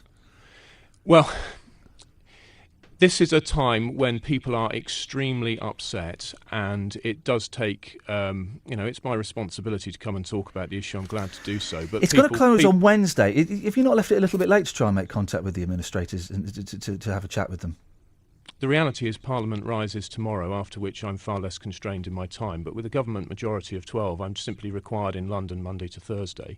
And in all the circumstances, you could do it on the phone or Skype or something. It just seems these kids' lives are potentially going to be maybe not ruined, but certainly thrown up in the air. I'm honoured leaving it till the last minute to have a word with the administrator seems a little bit slack. I'm honoured that you should think that I should better just tip the balance. But the reality but you're the is MP for the area of the school is, where the school is. Saving a school like this is a complex and difficult technical and legal task which requires expert financial advice. And support from an MP. Experts are doing it. And support from an MP. My staff have been in touch with them since I found out that there was a possibility, and we have been in close touch with what's going on. But it is not actually the job of a Member of Parliament to go into a business, a school, a charity and rescue it after it's failed. Everything has ended up coming to this point very quickly, and I'm afraid it is now a desperately late stage. We ought not to give out a false impression about what could be happen if I just spent 5 minutes doing something different. No, you're right. The point now is, thank you. The point now is that specialists have to make sure that the children's best interests are served, and that means alternative provision, unless some miracle happens, which seems unlikely. No, you're right, and I know that this isn't a state school, so it is a slightly different set of circumstances. Obviously, you want the best for the parents and the kids. I think we can assume that, can't we, Steve? Yes. How many of the parents have you spoken to? We are going to get in touch with all of the parents, and I've given instructions for that to be done. So you've spoken to none of them? At this stage, I have not spoken. You've to known the since parents. June the school was going to close down, and you have spoken to none of the parents who are terrified, and they've been calling you. They've been trying to get in touch with you, Steve, and you've not spoken to any of them. Why is that?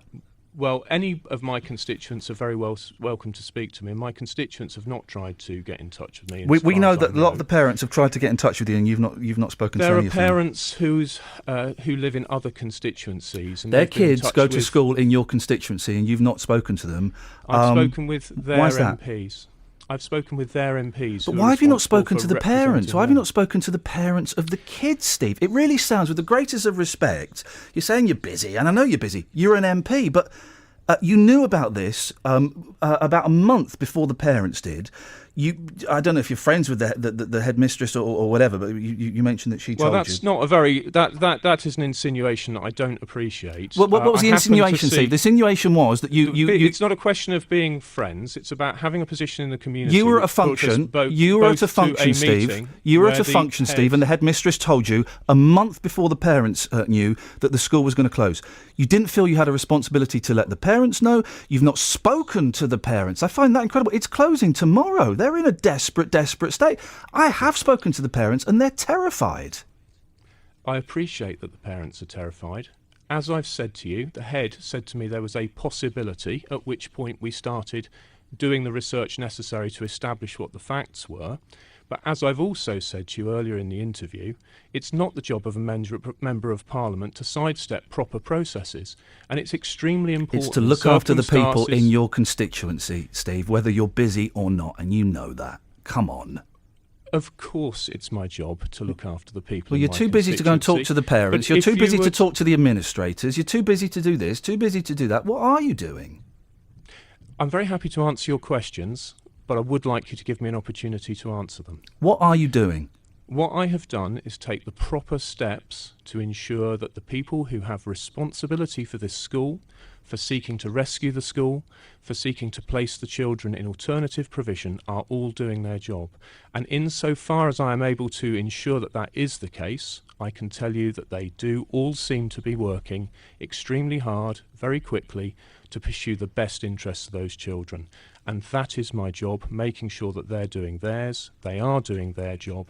It's a tragic situation. Let's not make it worse by giving people a false impression about what is possible in very, very difficult circumstances like these. Steve, I really appreciate your time this morning. Thanks very much. You're welcome. Thank you.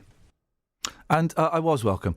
That was Steve Baker, who's the MP for High Wycombe. Make of that what you will. Love your thoughts on that, please. 03459 455 555. We mentioned before that interview that we have been trying for quite a while to get the trustees of the school to come on the show or speak to us.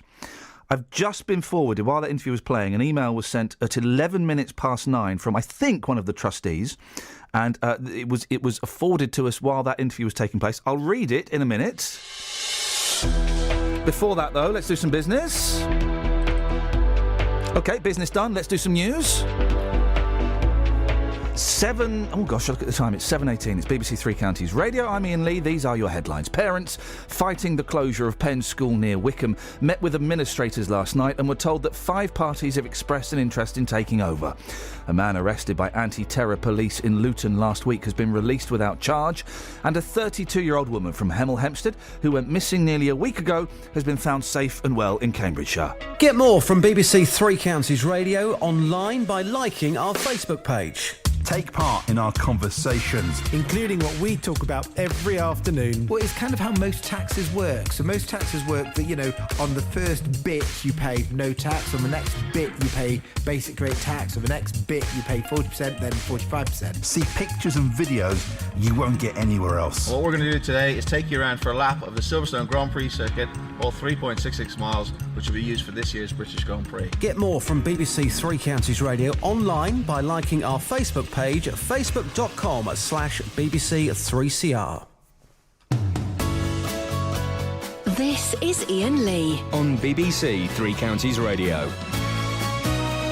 OK, well, that interview with Steve was recorded yesterday. Took quite a lot of chasing to get. He wasn't very happy with the tone of some of our tweets or something. I don't quite know why an MP would be upset with that.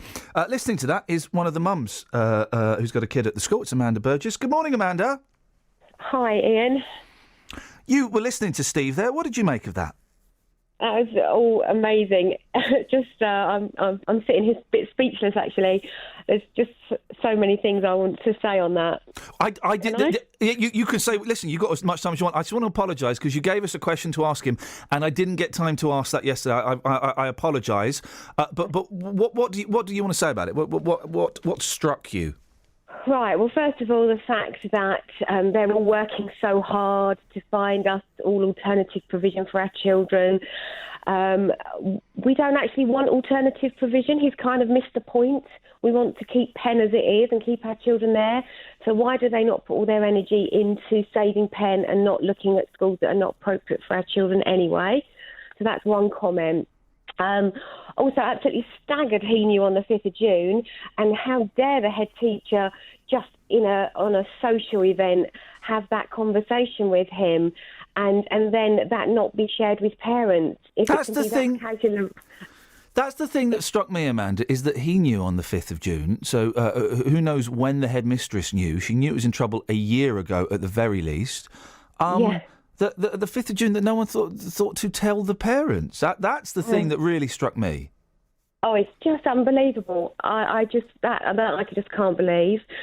He also talks about his experience of ASD and children with special education needs. I'd like to hear what his experience of that is, because as far as I believe, he's not visited the school, he's not spoken to any parents.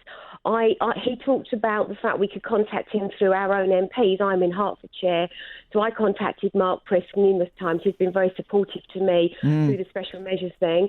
And he came back to me apologising, saying because I'm not, because the school is not in his constituency, he can't help me. That's Mark Prisk. So I went to Steve Baker. Which is understandable. That's an understandable and fair response, I would suggest. Yeah, understandable. And now, so I went to Steve Baker, and now I'm told that he can't help me because I'm not in his constituency. So basically, no one's going to help me. And yet my son lives 5 days a week in his constituency, but he doesn't count that. Amanda, I'm sorry to keep interrupting. Can I just ask, have you called Steve Baker's office or tried to make contact with Steve Baker's office? Oh, yeah, I've emailed. I haven't called. I've emailed numerous times and via my MP. Okay, because Steve was saying that no one that people hadn't made contact. Okay, that's interesting. Well, he actually said none of his constituents have You're right, made contact. yes. I'm not his constituent, but I have certainly made a lot of contact with him. So whether that's true or not, but why will my son is in a school in his constituency? Why will he not talk to me? What's he afraid of? That's what I want. I want to talk to him. We have got an email. Sophie was working on this yesterday. Our reporter Sophie Solaria was kind of setting up the show, and she was sent an email at 11 minutes past 9 last night. So, guess what? There was nobody here to get the email. She's come in this morning, and she's given us this email as soon as she came in, and it's from Kerry McLeish. Kerry McLeish is one of the trustees, is she, Catherine? I'm assuming so. I've never heard that name before. The chap we've been phoning is called Hugh Forsyth. Hugh Forsyth is CC'd into this email, OK? So it says, Dear Sophie, unfortunately, none of the trustees are able to make a call with the show tomorrow morning. The information below has been approved by them, however, and there's some, it's kind of waffle, and is provided in answer to your questions and to better inform you of the true facts to ensure that what you discuss on the programme tomorrow is accurate. Could you please confirm that your programme will not say anything negative or critical about any of the trustees?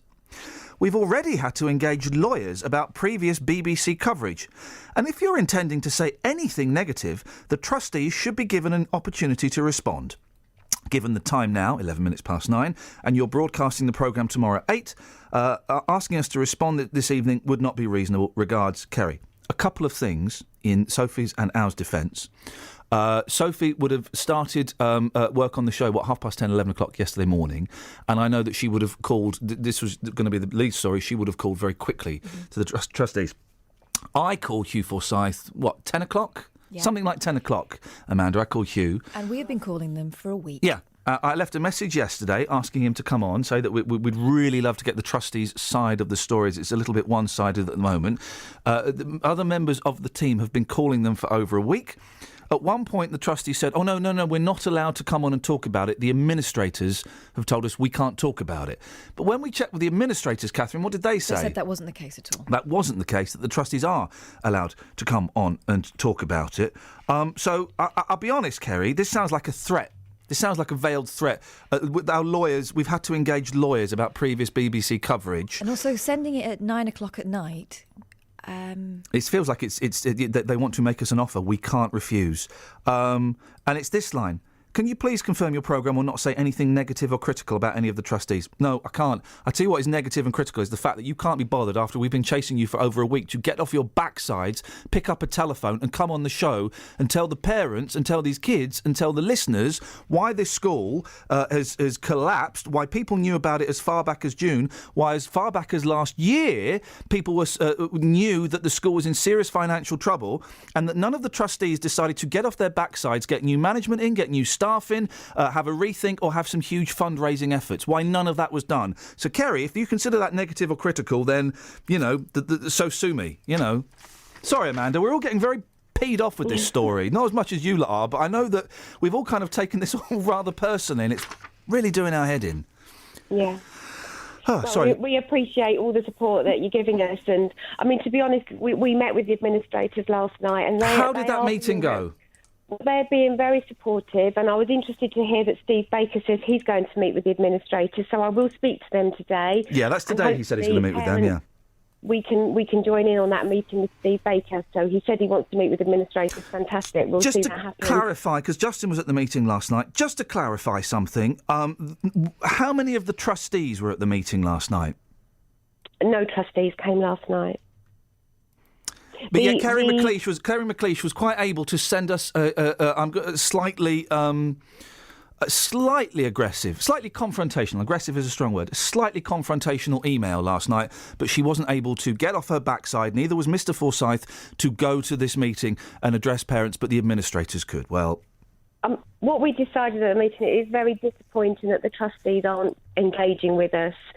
I'm putting it very politely. You know, I know some of these people I've met over the last few weeks, and you know, they all had various different reasons as to why they couldn't come. So the word I'll use is disappointing that they wouldn't engage with us.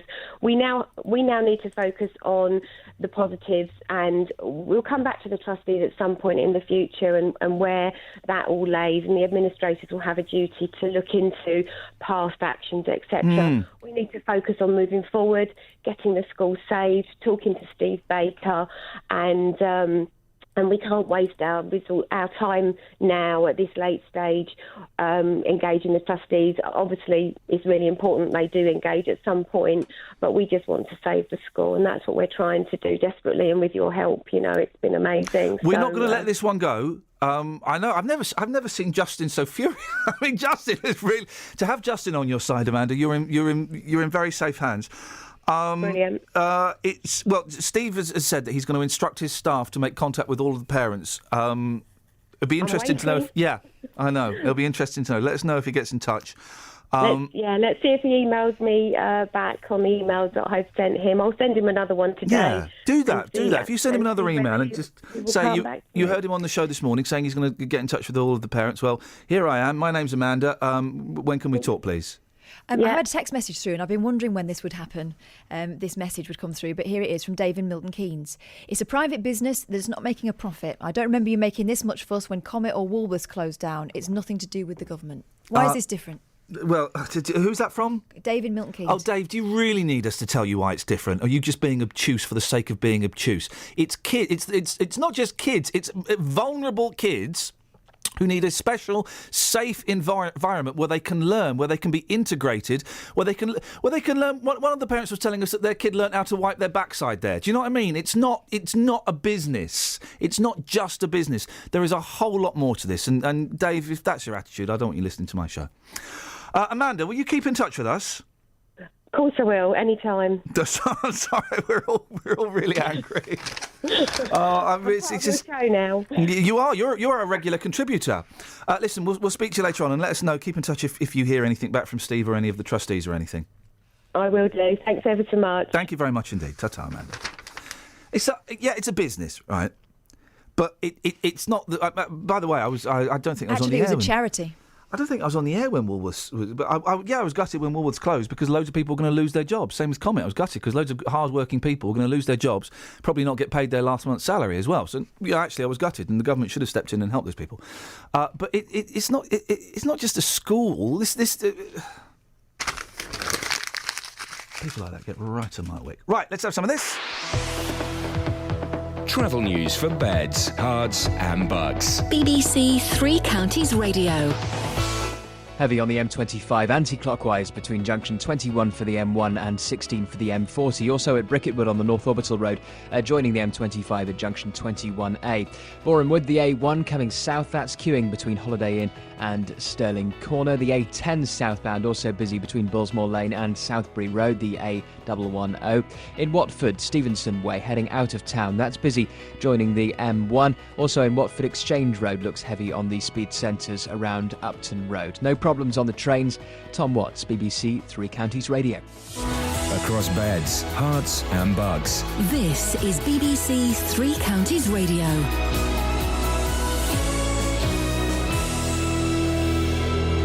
It's 7:30. I'm Simon Oxley. Parents fighting the closure of Penn School near Wickham met with administrators last night and were told that 5 parties have expressed an interest in taking over. A man arrested by anti-terror police in Luton last week has been released without charge. A second man arrested in Luton and a man arrested in Letchworth remain in custody. And a 32-year-old woman from Hemel Hempstead who went missing nearly a week ago has been found safe and well in Cambridgeshire. Michelle Higgins was suffering from postnatal depression when she disappeared last Wednesday. 3 Counties Sports. BBC 3 Counties Radio. The American Zach Johnson won the Open Golf after a 3-way playoff at St Andrews. He finished a shot ahead of the South African Louis Oosthuizen and 3 ahead of Australian Mark Leishman over 4 extra holes. It means a great deal. As it should. It's a major championship. It's the Open Championship, and it's one of the richest in tradition in sport. So I'm humbled and honoured.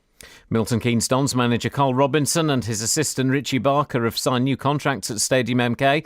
This season will be Robinson's 6th in charge. He's currently English football's 3rd longest serving boss. He made the contract announcement on last night's Monday Night Sport. It's been a long 5 years, and I believe very successful on and off the pitch as well. I think that you see how far the football club has come to where we were 5 years ago has been quite remarkable, and if the next 5 years are half as exciting as the first 5, I'm sure we're going to be in front of the roller coaster.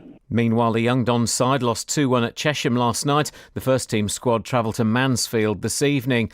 Luton won 5-2 at Gosport last night, with new signing Josh McCoyd scoring twice. Danny Green, Cameron McGeehan with a penalty, and Zane Banton were also on target.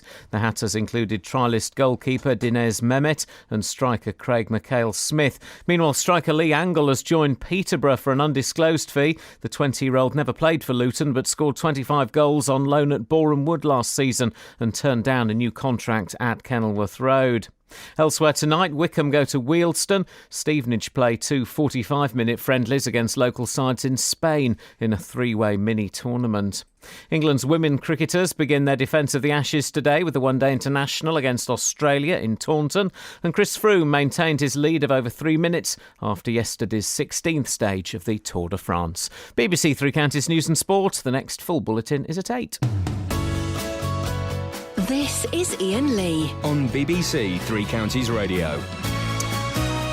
Not commenting one way or another on Steve Baker's position. I really appreciate the fact that he gave us the time of day to come on and speak to us yesterday. Shame he hasn't got the time to speak to any of the parents, but he is very busy. MPs are very busy. We know that. Of course they are. Who's this text from? It's anonymous, I think. Good job. Good interview, Iain. That MP should be ashamed of his lack of focus and input. #benchwarmer. I've not heard the phrase benchwarmer before. I like that. That's from Jeremy Markson. That text, do you remember? What? Jeremy. Mark, who didn't like Jeremy Clarkson, and we called him Jeremy Markson. I don't remember that. Have we done that? Yeah. Have we done that before? No, I'm just saying that's who the text was from. The anonymous text. Mark. Yeah, benchwarmer. Benchwarmer. Somebody, yeah. I know what it means. I've worked out what it means. I'm on it. But I was you were unaware of Jeremy. I was unaware of that. Pat's in Houghton Regis. Morning, Pat. Morning, Ian. What you got for us, boss? Well, that interview, Ian, yeah, you did a good job there. It went half uncomfortable. Well, he certainly sounded more uncomfortable than what you did.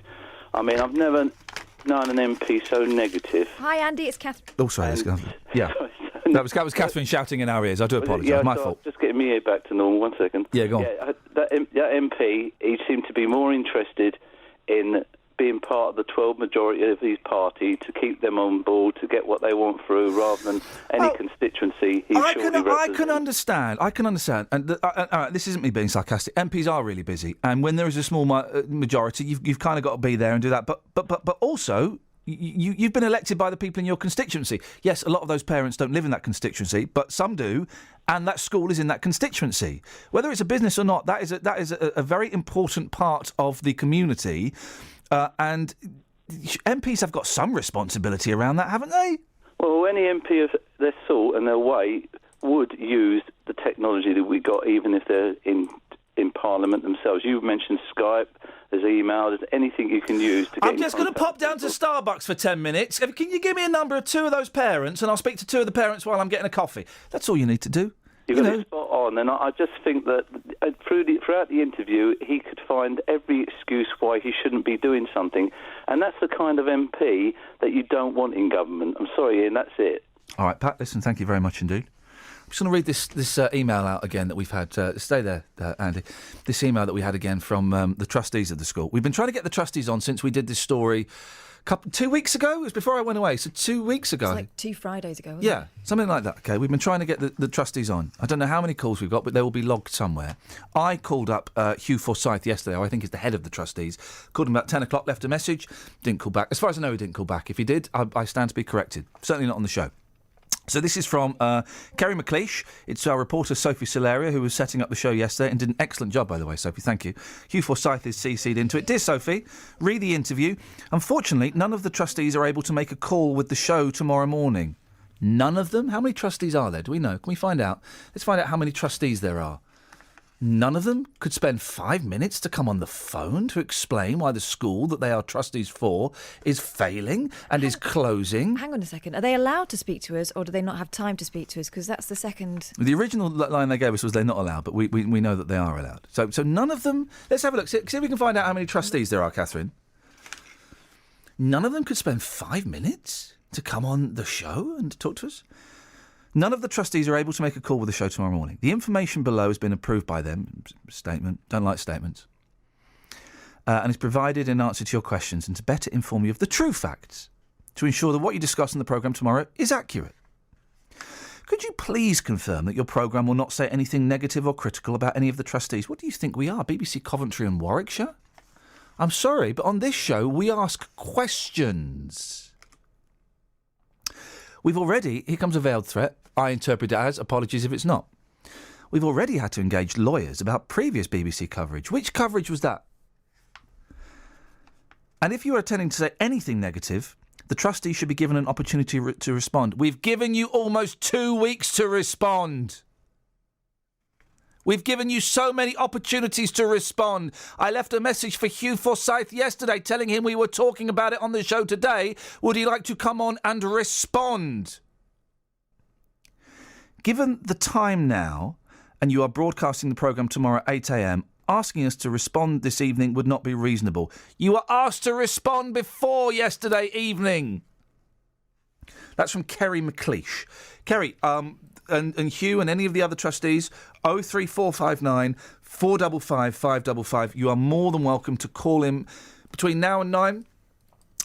We can certainly talk to you tomorrow as well. Or after, whenever, and we'll get you on as soon as possible. Yeah, I won't be here straight after the show, but there will be a member of my team, could be Catherine, could be one of the excellent reporters we've got here, who will be happy to talk to you. But if you... Well, you can come on the show tomorrow. Come on the show tomorrow. Is that the school closes it today or tomorrow? Well, the school is out for the summer from tomorrow.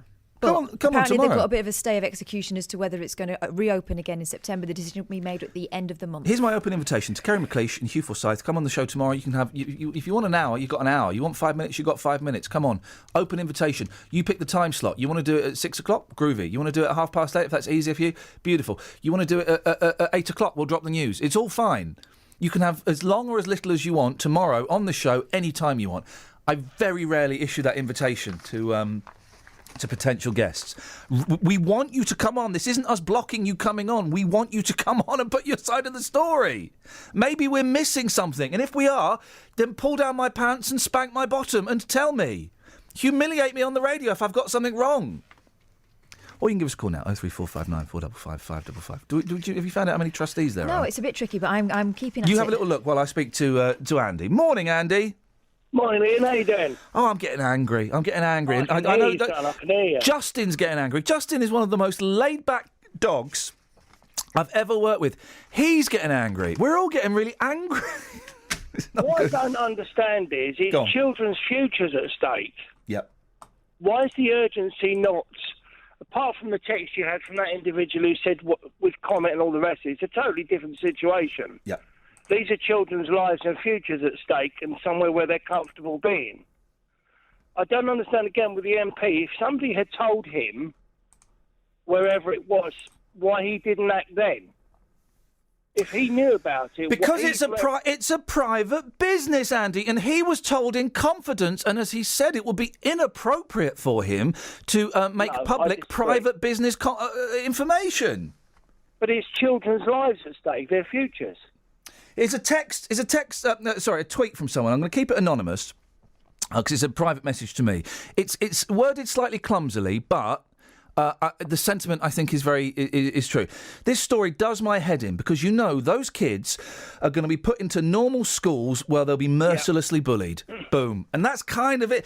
One of the parents was telling us that when her boy, I think it was in a in inverted commas, lazy language, normal school, he had a mark, he had a sticker put on his back. Yes. So the teachers would know that who he was, which one he was, where he was at all times. How ridiculous! It's that's reminiscent of the Nazis. I'm sure there was one last week who suggested that her daughter had been tied up or something at it's another just school. And these parents, a lot of these parents were told their kids wouldn't have friends, they wouldn't be able to speak, they wouldn't be able to interact, and you hear the stories of success that these kids have had in this school.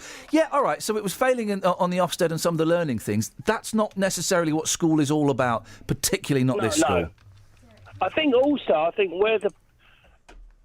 where the schools are put under pressure from all these Ofsteds, surely the priority is the child, not how much it's making or what good it's doing for anyone outside the school. Oh, man. No, I don't know. Maybe I'm missing the point, like you said earlier on. If we're missing something, Andy... Why? Yeah, go on. Sorry, Ian, go on. No, you make your point, go on. I just can't see how, when as I said to the point I made earlier on, is that surely it's the pupils that come first. Now, as I said again, if that guy knew, whether it's confidential or not, all right, if it's the Comet and whatever else, or Walrus, that's a different thing. Yeah. It's a corporate thing. This is children's lives and their futures. So surely that overrides secrecy and everything else. I'm just kind of tapping away because I'm trying to find Kerry McLeish and Hugh Forsyth to see if they're on Twitter. Say that again. I've just found a list of the trustees, fairly recent, and I know one has stood down because Hugh Forsyth is a recent chairman. Okay. So there are at least 6 people. Of Thank which you, one by of the them way, is Kerry Lee McLeish, the person who sent us that email at 9 o'clock last night. So how many? You said there are at least 6 trustees. 6, I think. And not one of them could spend 5 minutes to come on the show this morning. Derek's on the line. Morning, Derek. Morning. All I really wanted to say, our husband is somebody that works at the school in the kitchen. I've got a list of all the trustees if you're interested. Yeah, would be. Don't give it out on air, but have you got a way of emailing that to us? Yes, I can do. I'll tell you what you can do. Derek, I'm going to give you back to Catherine, and she will take that down, because that would be really useful. Because so far, the 2 names I've got, I'm sure the team have got more, are Kerry McLeish and Hugh Forsyth. Those are the 2 names that I've got. So they're the ones that we've made contact with. As many names as we could get. Derek, you say your wife works in the canteen, does she? In the kitchen, yeah. Is she a good cook? Oh, yeah, excellent, yes. Although I do a lot of it at home. Oh, I see. It'd be a busman's holiday, wouldn't it? Derek, listen, I'm going to put you back to Catherine. Thank you for your call. Give her the names, and we will check those. And I don't want to name them on, just in case we got something wrong. But thank you, Derek. 03459 455 555. Could you please confirm that your programme will not say anything negative or critical about any of the trustees? Sorry, Kerry. Sorry, Hugh. Don't work like that. We say the truth on this show. The truth. 03459 455 555 is the telephone number if you want to give us a call. You can send us a text.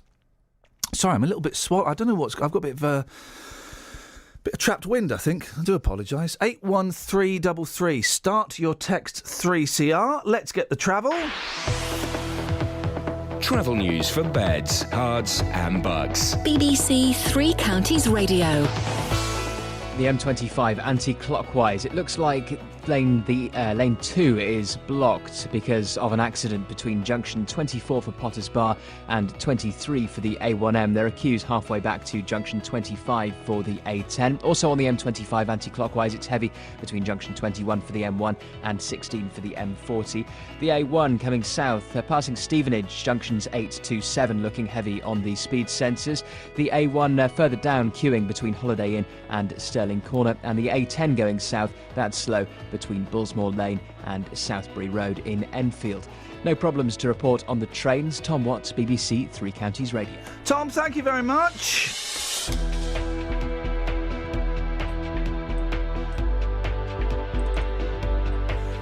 Rightio, where are we? 7:45, Tuesday the 21st of July. I'm Iain Lee. These are your headlines on BBC Three Counties Radio. Parents fighting the closure of Penn School near Wickham met with administrators last night and were told that 5 parties have expressed an interest in taking over. A man arrested by anti-terror police in Luton last week has been released without charge, and a 32-year-old woman from Hemel Hempstead who went missing nearly a week ago has been found safe and well in Cambridgeshire, which is excellent news. Let's get the weather now. Here's Georgina. Beds, Hearts and Bucks weather. BBC Three Counties Radio. Hello there, a clear start to the day and lots of sunny spells around. We've got a bit of cloud bubbling up as we head through the day, but still should be staying dry. And there are some showers to the west of us that may just manage to work their way in, but for most of us it should be a dry day, with temperatures reaching 24 degrees Celsius in the right spot. Now tonight it should stay dry with clear spells and lows of 13 degrees. Tomorrow a cloudier day with showers. Some of those showers are going to be pretty heavy at times, but of course we may not all see those and just have a bit of a grey day than today. They do clear off to the east in the mid to late afternoon anyway. Temperatures reaching 22 degrees Celsius. Thursday's fairly quiet, maybe 1 or 2 showers. There's a bit of uncertainty for Friday, but there's a risk of cloud and rain, mainly later on in the day. Clearing on Saturday morning, leaving a couple of showers, but certainly a better day generally with just a bit of a brisk wind. That's your latest forecast. Treasure Quest on BBC Three Counties Radio. I don't want this show to be censored. You've got a clean house? No. So, ladies and gentlemen, feel free to text in whatever you want to me. Hello. Sorry. Jive here. You all right for all this? Gosh, I thought we were going to have our first live death. Saturday mornings from 9. I'm going to help the female section of the quiz this morning. All Liz will do is just not let you have part 2. In a new feature, let's find out. Ernie, how are you in your big rubbery face? It's a cross between Jacques Pat... hang on. Treasure Quest, every Saturday morning from 9 on BBC Three Counties Radio. This is Iain Lee on BBC Three Counties Radio. 03459 455 555 is the telephone number. We think there are 6 trustees. 7. 7 trustees. I had a question mark over 1, but having spoken to Derek, apparently he is still floating around. OK, in April 2015 there was an advert looking for more trustees as well. If you wanted to apply, you can phone up. You could phone up Hugh Forsyth. That's the phone number. He's got a phone number. We've called it and left a message. He didn't call back. And we know for sure that he's still the chairman. And we know that Kerry Lee McLeish is also active in there because she's the one who wrote to us last night. I can't find either of those people on Twitter. That's not a crime. I'll have a little bit more of a thorough look later on, but sometimes it's easier to get in contact with people via Twitter these days. If you send them a little message in front of 45,000 followers, they seem a bit keener to kind of show willing. So listen, Kerry and Hugh, I hope, and the lawyers who are working for you that are listening to this, as you know, we've said nothing libelous, we've said nothing outrageous, we're just kind of expressing opinion and we're expressing the truth. We would love to get you on this show. We have tried to get you on this show. We would really love to get you on. There is an open invitation for you or any of the trustees to come on. You can come on this morning, 03459 455 555, but I know you're all busy or you can't make it this morning. Tomorrow morning, the day that the school closes for the summer break, maybe things will be a little bit easier for you guys. You can pick the time slot, pick as long as you want. We know now that the decision as to whether the school will reopen in September won't be made till the 31st of July. So that gives us more time. We've got 10 days. So we've got time to talk, guys. Come on, let's do this. Yakub's on the line. Morning, Yakub. Morning, Ian. What would you like to say, sir? Okay, just wanted to share with you. I mean, we've heard about the kids, which is bad enough, but the staff are going through just as much as the kids are in terms of, what to do for September, and how they're going to make ends meet. Yeah. Do you know what? That's an excellent point. That's an excellent point. What are the teachers going to do? And because some of them live there as well, it's a residential facility. Yeah, that's a brilliant point, Yakub. And shame on me for not thinking of that. Yeah, I mean, some of the staff have been threatened with homelessness because they live there. And as teachers, if you were to look for a new job, you would do that at Easter, and nobody hires teachers at the end of July. So, we've just been a bit like the children. We've been left to fend for ourselves. Do you work there, Yakub? Yeah, I do. Yeah, I'm one of the teachers there. Yeah. What do you teach there? I'm basically in charge of the ICT, so teach all about computers and And do you live on site, Yakub? Oh no. I tell you what we're going to do, because your line is breaking up, and I really want to talk to you. Yeah, we'll call you after 8, Yakub, because it would be really good to talk to you. I'd be really interested to find out. We'll call you back, Yakub, because the line isn't great, and it'd be good to speak to you properly. Because I'd like to know. Isn't that interesting? I hadn't even thought of the teachers, and that's my bad as a horrible Americanism. Because teachers are going to be out of a job. How many teachers are there? Some of the teachers live there.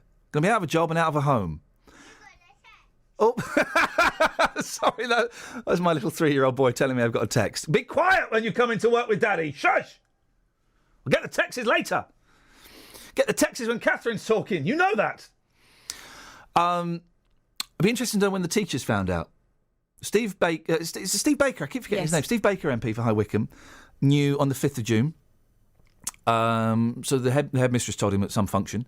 So what point would have she known? They knew a year ago, the trustees, the school was in trouble, didn't think of changing the management, the staff or anything like that, didn't think of holding fundraising events.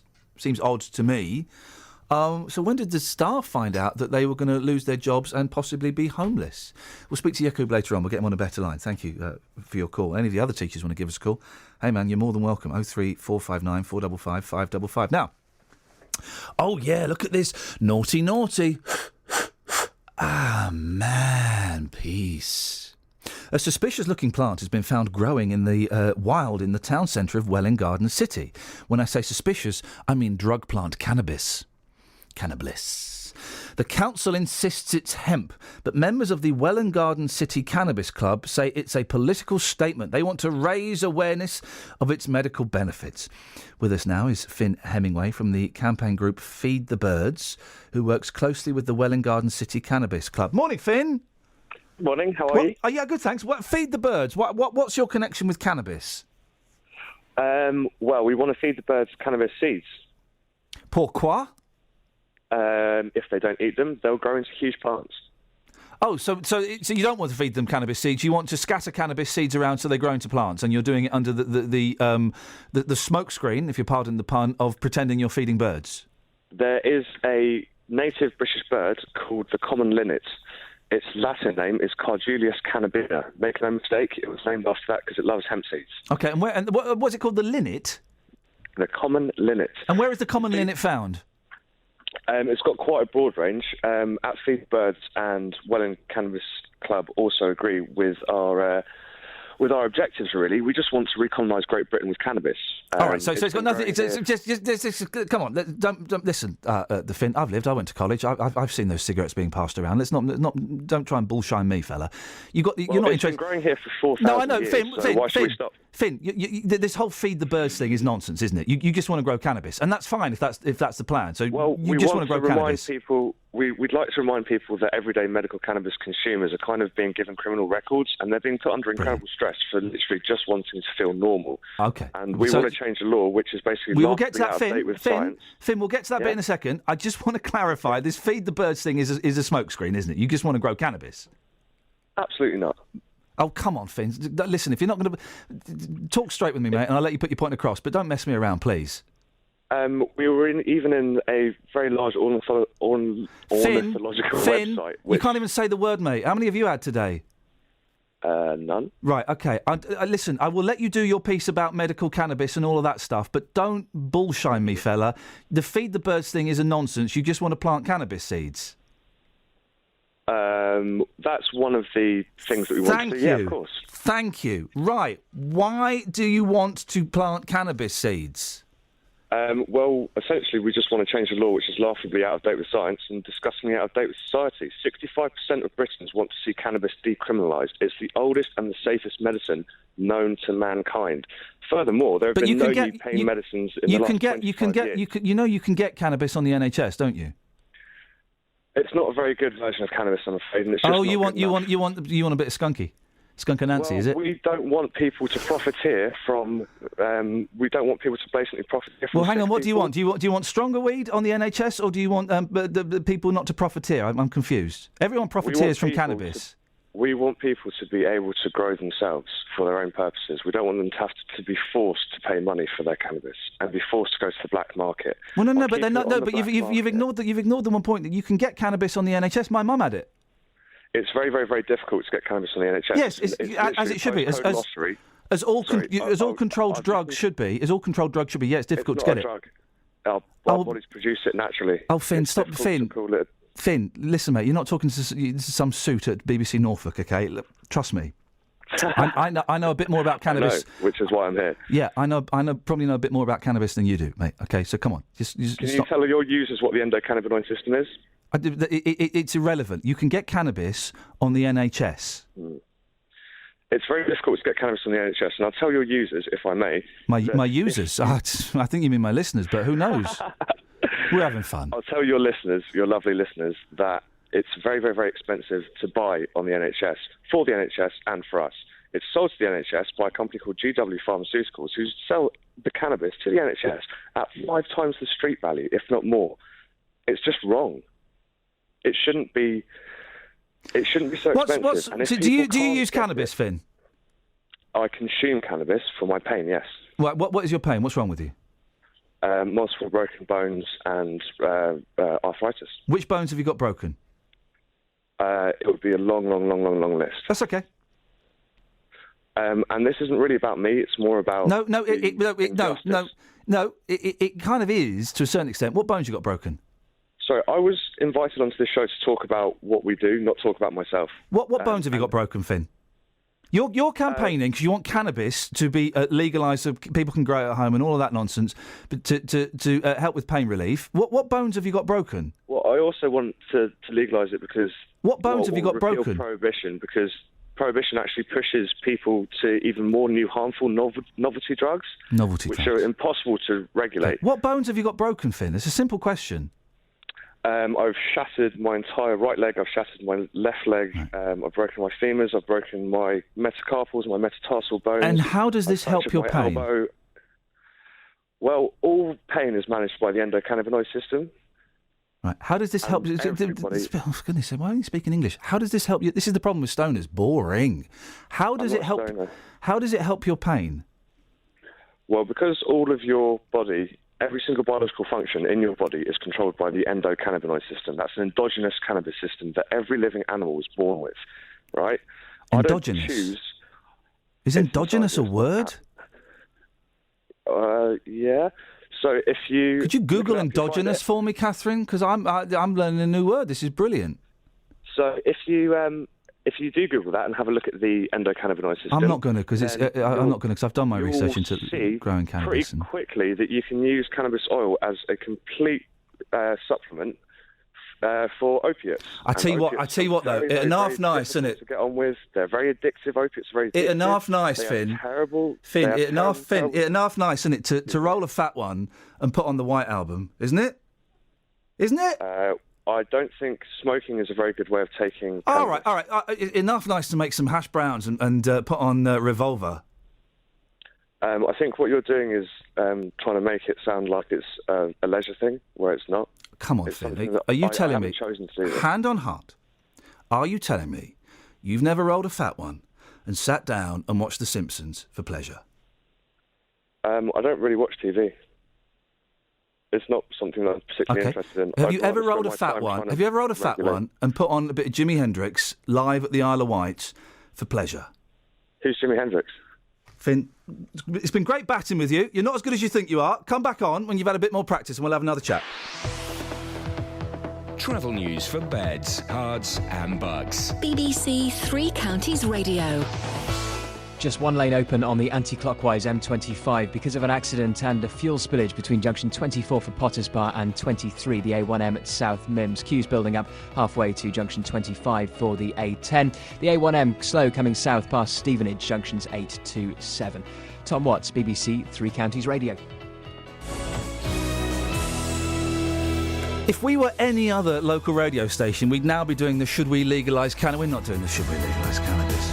And listen, there is a really strong argument for using cannabis for pain relief. Of course there is, but it annoys me when people won't admit that they also use it for, a bit of fun. Local and vocal across beds, hearts and bucks. This is BBC Three Counties Radio.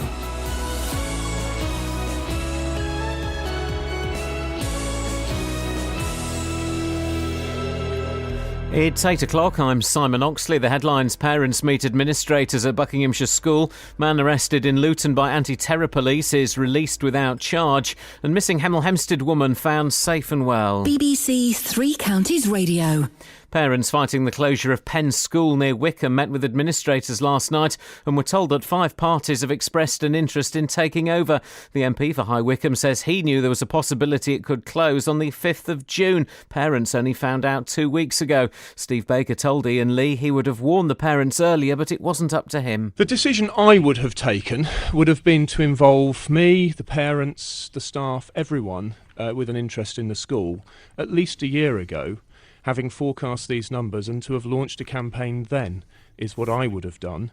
But it's not my place to second judge the professional administrators and the trustees who are responsible now for trying to save it. A man arrested by anti-terror police in Luton last week has been released without charge. The man in his 30s was arrested at a residential address in the town last Tuesday. A man in his 20s held at another residential address in Luton, and a man in his 20s arrested at a business address in Letchworth remain in custody. A 32-year-old woman from Hemel Hempstead who went missing nearly a week ago has been found safe and well in Cambridgeshire. Michelle Higgins was suffering from postnatal depression when she disappeared last Wednesday. Hertfordshire police say she was found yesterday afternoon. 48 Labour MPs defied their interim leader Harriet Harman last night and voted against the government's plans to cut the welfare budget by £12 billion. The draft legislation passed its first hurdle in the Commons with a majority of 184. 3 of the Labour leadership candidates, Andy Burnham, Yvette Cooper and Liz Kendall, abstained.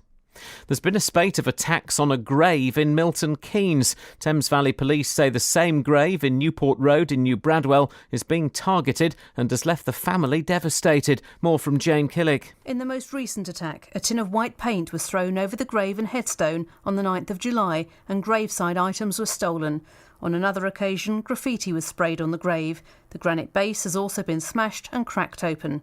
Police say the attacks have taken place over the last few months, with vandals intent on causing serious damage.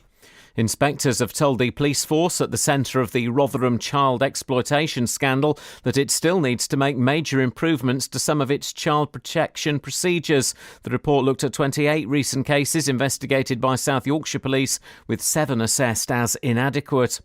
Firefighters have been at the scene of a blaze in a field near Hitchin overnight. Crews were first called to Purton Road in Holwell just before 3 p.m. yesterday, with around 40 tonnes of hay alight. In sport, the American Zach Johnson won the Open Golf after a 3-way playoff at St Andrews, and Milton Keynes Dons manager Carl Robinson and his assistant Richie Barker have signed new contracts at Stadium MK. The weather dry and sunny, a maximum temperature today 23 degrees Celsius, and you can get the latest news and sport online at bbc.co.uk/3 counties.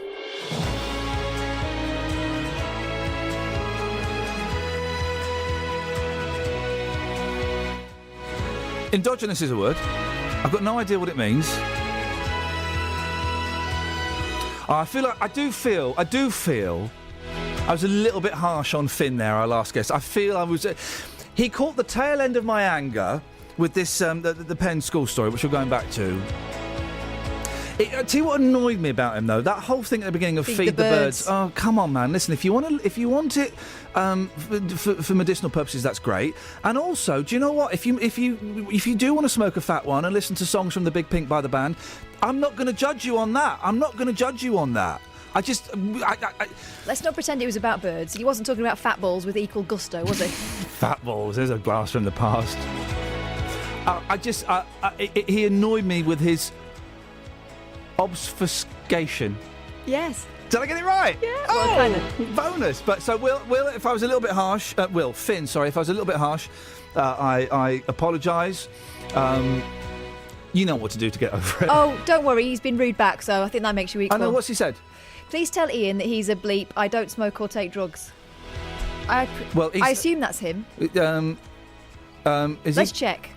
No, let's not. He says, tell Ian he's a dick.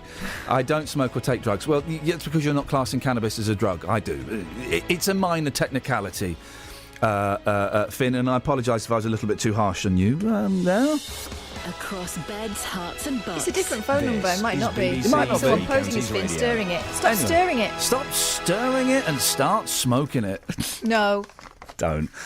Listen, I would never make any judgment call. If people want to take drugs, I know people who have taken drugs. I know people who have had a lot of fun on drugs. I know people who have had a lot of misery on drugs.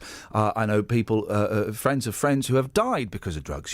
So while I certainly don't take any drugs at the moment, everybody's on their own journey, man. Do what you want to do what you feel you've got to do. But I'm certainly, Oh, hang on, we've lost Jakub. Okay, we'll get Jakub back in a second. Let's speak to Justin, because this is the big story of the day. It's the Penn school story.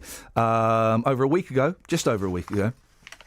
It was about a week and a half ago, because before I'd gone away. Parents of 77 deaf and autistic children were told that Penn School in High Wycombe had gone into administration. The deadline to save it, well, it was tomorrow. That's changed slightly. Since then, they've been trying to crowdsource £1 million. Good luck with that, to make sure it's still open in September. They've also had a series of crisis meetings, the latest of which was last night, and a very special guest snuck in there. His name? Mr. Justin Dealey. You went to the meeting. I did indeed, yeah. And you didn't record any of the meeting, because that's against the rules, but you walked in there and you sat down and you were there. Yeah, let's make this clear. Others were refused entry last night, but... who was refused entry? Do you know? Apparently, according to my sources, it was ex-teachers of the school who tried to get into that meeting last night and were refused entry. I got there early. I met with parents who wanted us there, by the way. Yep. I was never challenged. I went through into the school's gym. I sat through the entire 2-hour meeting with the parents and the administrator. I heard everything. How did they think you were a parent, with the greatest of respect? How did they think, looking at you now? You look like the English Fonz. Listen, I went in there. I didn't go in a suit or anything like that. I just went in a pair of jeans and a polo shirt, because I didn't want to make it too obvious. But I was in there. Strong vibe? Strong vibe. It was a horrible meeting. It was horrible. I bet. It really, really was. But there was some good news from this. The administrator said to parents last night they had contacted 14 potential buyers. Yeah. Of those 14, 5 of them are interested. Some of them have been to the school already. Others are going later in the week. So the new deadline now is the 31st of July. So that's 10 days. Yes. They've got a 10-day extension. So 5 potentially interested parties. Now, you've received this email from the trustees, haven't you? Yeah, let me read it. This is from Kerry McLeish, she's one of the trustees. It's sent to our reporter, Sophie Solaria, who was setting up this story yesterday, and it's also CC'd Hugh Forsyth, who's the head of the trustees, a gentleman that I called yesterday morning about 10 o'clock, left a message asking him to give us a call back. We'd love to have him on the show. We've been trying to get these people on since the story broke. Let me just read this message. It says, "Dear Sophie, was sent at 11 minutes past 9 last night, and I think you can always... I always read something into emails sent at that time. Unfortunately, none of the trustees are able to make a call with the show tomorrow morning, today. The information below has been approved by them. It's a statement's got some facts, and is provided in answer to your questions and to better inform you of the true facts, to ensure that what you discuss on the programme tomorrow is accurate. Could you please confirm that your programme will not say anything negative or critical about any of the trustees? We've already had to engage lawyers about previous BBC coverage. I wonder what happened with those engagement of lawyers. Did anything? And if you're intending to say anything negative, the trustees should be given an opportunity to respond. Boy, oh boy, we have given you so many opportunities, and you can call up now, and you're welcome on the show tomorrow morning. Given the time now, and that you are broadcasting the programme tomorrow at 8, asking us to respond this evening would not be reasonable. Regards, Kerry." Okay. I've got a fact which I shall come to in a second, which was said at the meeting last night. First of all, here is a clip of a parent who doesn't wish to be named talking about the fact that last night there were no trustees at this meeting. I'm very angry because there are so many questions that all of us as parents need answering, and I don't feel that they have done that. When one of the first meetings we had, they said that they had looked at every angle possible to try and save the school. I put to them that they didn't, as they did not come to the parents. And as you can obviously tell, we are so passionate about this school. It is a wonderful school. All the staff there have done so much for our children, and to see our children progress the way they have, it is heartbreaking to think that a school as specialised as this one is just going to go just like that in 2.5 weeks. It's disgusting. A lot of anger in the meeting itself. As I say, I wasn't recording. Now, the administrator said at this meeting last night there will now be a conduct review into the trustees. Now, that's to see if any payments have been made. Now, we're not saying for one moment they've done anything wrong, but the administrator will be conducting that review into the trustees, which could take up to 6 months. As I'm sure any administrator would have to do in a situation like that. They have to check all the books and check everything and make sure everything is legit and all that. You've got another clip for me. I What's have. this? Here's another parent leaving the meeting last night with their thoughts. Madam, you just walked out of that meeting as well. Before we talk about the hope for the future, 2.5 weeks' notice, again, you can just feel the frustration and the anger in that room, can't you? It's absolutely disgraceful, and it takes absolutely no responsibility for the special needs of the children. I think a mainstream child would have trouble finding a place in 2.5 weeks, but these children have got such complex needs that it's almost impossible. I don't think anyone's found a place yet. You had the head teacher there this evening, also the chair of governors. You had Deloitte there, the administrators, but sadly, yet again, no trustees. No, and that's very poor. And you wonder what they're trying to hide. They're not coming forward, so we can only make our own assumptions from that. I say let's end on a high, because we heard this evening about 5 potential buyers. You are absolutely delighted about that. It's not the end yet. No. Oh, not by a long way is it the end yet. And, you know, I don't think any of the parents in there are going to go down without a very big fight, because our children love that school and it means a lot to them, and, you know, that's worth fighting for. Justin, excellent. Thank you. Stay there, because I want to bring Caroline Edwards into the conversation. Morning, Caroline. Good morning. Now, you've got a child that goes to Penn School, haven't you? Have. And you couldn't. Did you get to the meeting last night in the end? I was very late to the meeting. I actually came just for when it was summed up. It was finishing, but I went along with the committee to meet with the administrators afterwards. Okay, so you spoke to the administrators. What did you make of what they were saying? I thought they were very positive. I felt that they wanted to help. I thought that it was encouraging that there are 5 people interested in taking the school on, and quite honestly, as parents, that's our only glimmer of hope. I thought Steve Baker's interview this morning was unfortunately really negative. It's like being on a roller coaster at the moment. 1 minute you're up, the next minute you're down. What did you make of, for those who missed it, Steve Baker's the MP for High Wycombe, who was on a pre-recorded interview an hour ago. What did you make of what he was saying? He knew on June the 5th that the school was closing. He did know on June the 5th, and I think you had a valid point that he didn't contact the parents. He hasn't done anything really proactive to help us yet, I don't think. He's saying he's working with people at the moment, but to date I can't see what difference he's made. Now, the reason that you were late for the meeting is not just because you're watching the EastEnders or something. You were off looking at an alternative school.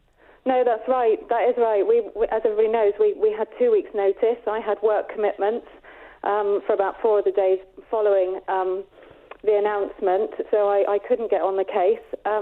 That's similar to other parents. You know, we've all got other work commitments, which at the end of the day are also priority, but finding new schools for our children is fundamental, and I joined the Save the Pen campaign last week, felt positive that we could do something about it, and people kept rattling me and saying, come on, you've got to find an alternative school for your child. I'm there hoping and praying that Penn School stays open, but the reality has hit. I've got to look for a new school. Oh, of course you have. It's not easy. So there's a school that I would like to see. The school has already shut down. It's a school I saw when Lucy was 11 years old. I think it would be appropriate, but the chances of getting her in for September, I'm not sure if they're there. The school you were looking at yesterday was in Nottingham, is that right? The school that I looked at yesterday was in Nottingham. And do you live in Maidenhead? I do, yeah. It was a 3-hour journey to get there. Lucy would have to be residential. But there's just nothing in the area that can provide for her specific speech and language needs. So, Caroline, it's Justin here. I met you briefly last night, spoke to you on the phone as well. Just to go back to the point about trustees, again, there was a lot of anger there last night about the trustees not being there. You came to the meeting late, but you met with the administrator as well. The administrator says that they are in regular contact with the trustees, but how do you feel about them not being there last night to meet and talk to the parents about the future? I'm really angry that they need to be there to answer questions. Somebody needs to be accountable for the fact that we were let down so severely and advised so late. They have no idea how difficult and how stressful the situation is for us, for staff, for our kids that are, completely confused. And at no point, they're just worried about themselves. That silly email they sent in last night, they're worried about having, the whole thing making them appear as if they've been doing something shady. When are they going to mention the children? When are they going to care about the children? One final brief point on that as well. Something else from the meeting last night, Iain. The parents were talking about potential buyers of these 5 potential buyers. If they bought the school, would that come with the trustees? Every single parent there made it very, very clear they do not want the trustees as part of a new school if it was bought out. The administrator said if they're buying it, they buy it with the assets. The trustees do not come with that. Caroline, keep in touch. I'm saying this to all the parents. If there are any other parents or any other members of staff that are listening to this that felt that their voice hasn't been heard, they're more than welcome to come and join us on this show at any point and talk. You can email ian.lee@bbc.co.uk. I just wish you the very best of luck, Caroline. And we are on.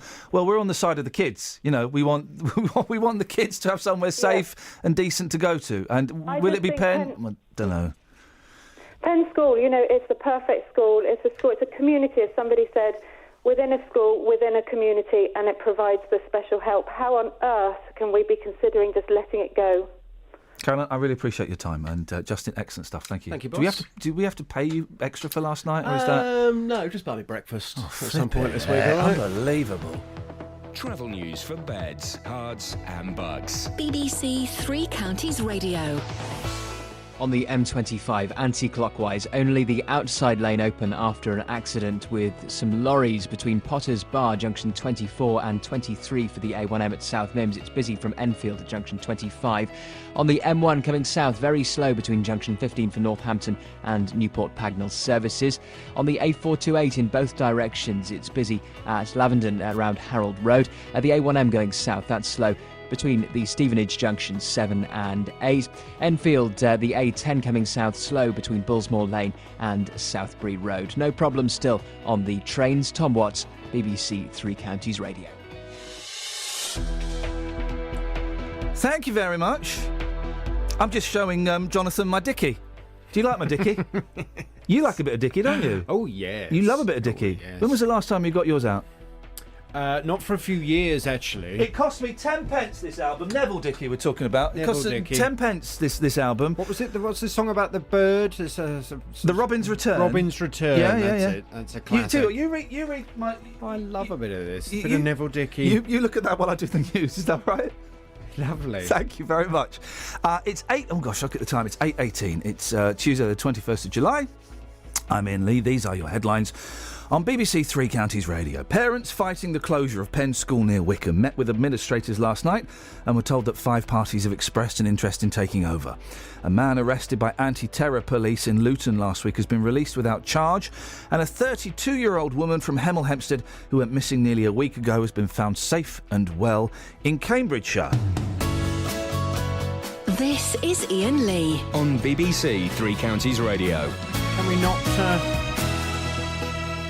not have a bit of Neville Dickey on? Can you if you pull my dicky out and I'll slap it on.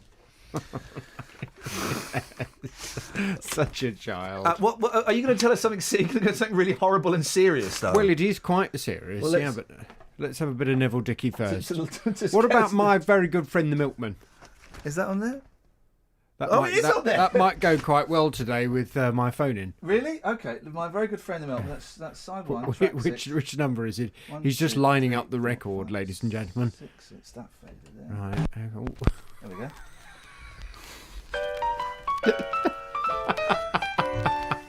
It's Neville Dickey. It's Neville Dickey. Lovely bit of Neville. He does look like Paul Scoggins. The next fancy dress party. I'm going to throw a fancy dress party just so Paul Scoins. I'm going to throw a Neville Dickey party and only invite Scoins. That's what I'm going to do. Is it appropriate for me to be playing My Best Friend the Milkman? Delivers the milk. Well, I'm talking about having affairs. Oh, then perfect. Now, this is great music. So, no, hang on a minute. My very good friend the Milkman. No. I've got a better record. You've got something better? I've got a better record for that. Hang on. What's going on? I've got a better record for it. What have you found? Oh. There we go.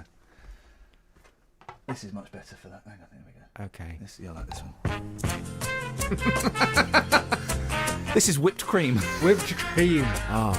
Does this demean your art? Because if it does, I can stop it. I'm not quite happy. No, I think it's a novel way of mentioning my show at 9 this morning. Oh, God. I might have to move, though. I can't...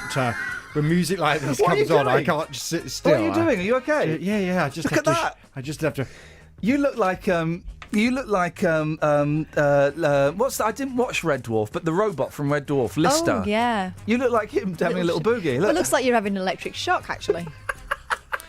Coming up on the big phone in this morning, do you think the Ashley Madison hackers have done a good thing?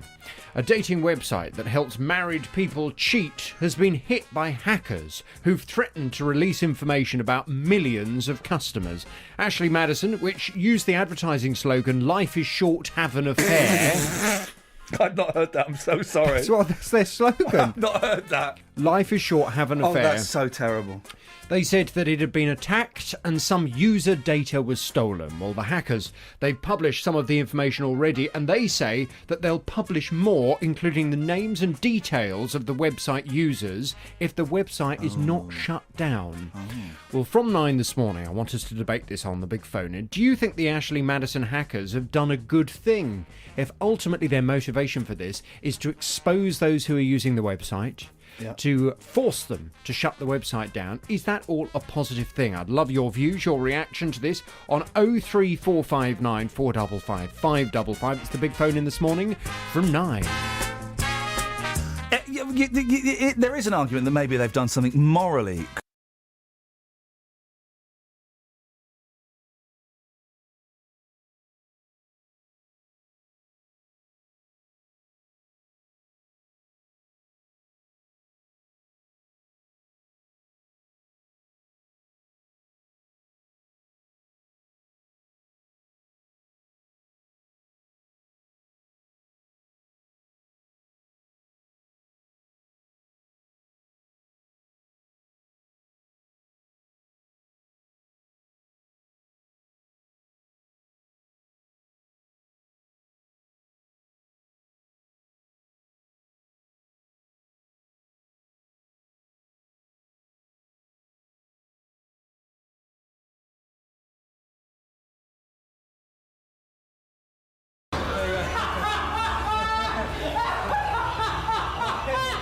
And making us cry. You wouldn't wish it on anyone. For expanding our minds. We're going to take a walk through Luton, holding hands, see if anything happens. And broadening our horizons. But if my liver's literally not hanging off on its last threads, then... You can up your drinking. For all of our hopes. You can be sure that I'll never ever forget you. Your very loving husband, John. And I leave that on there.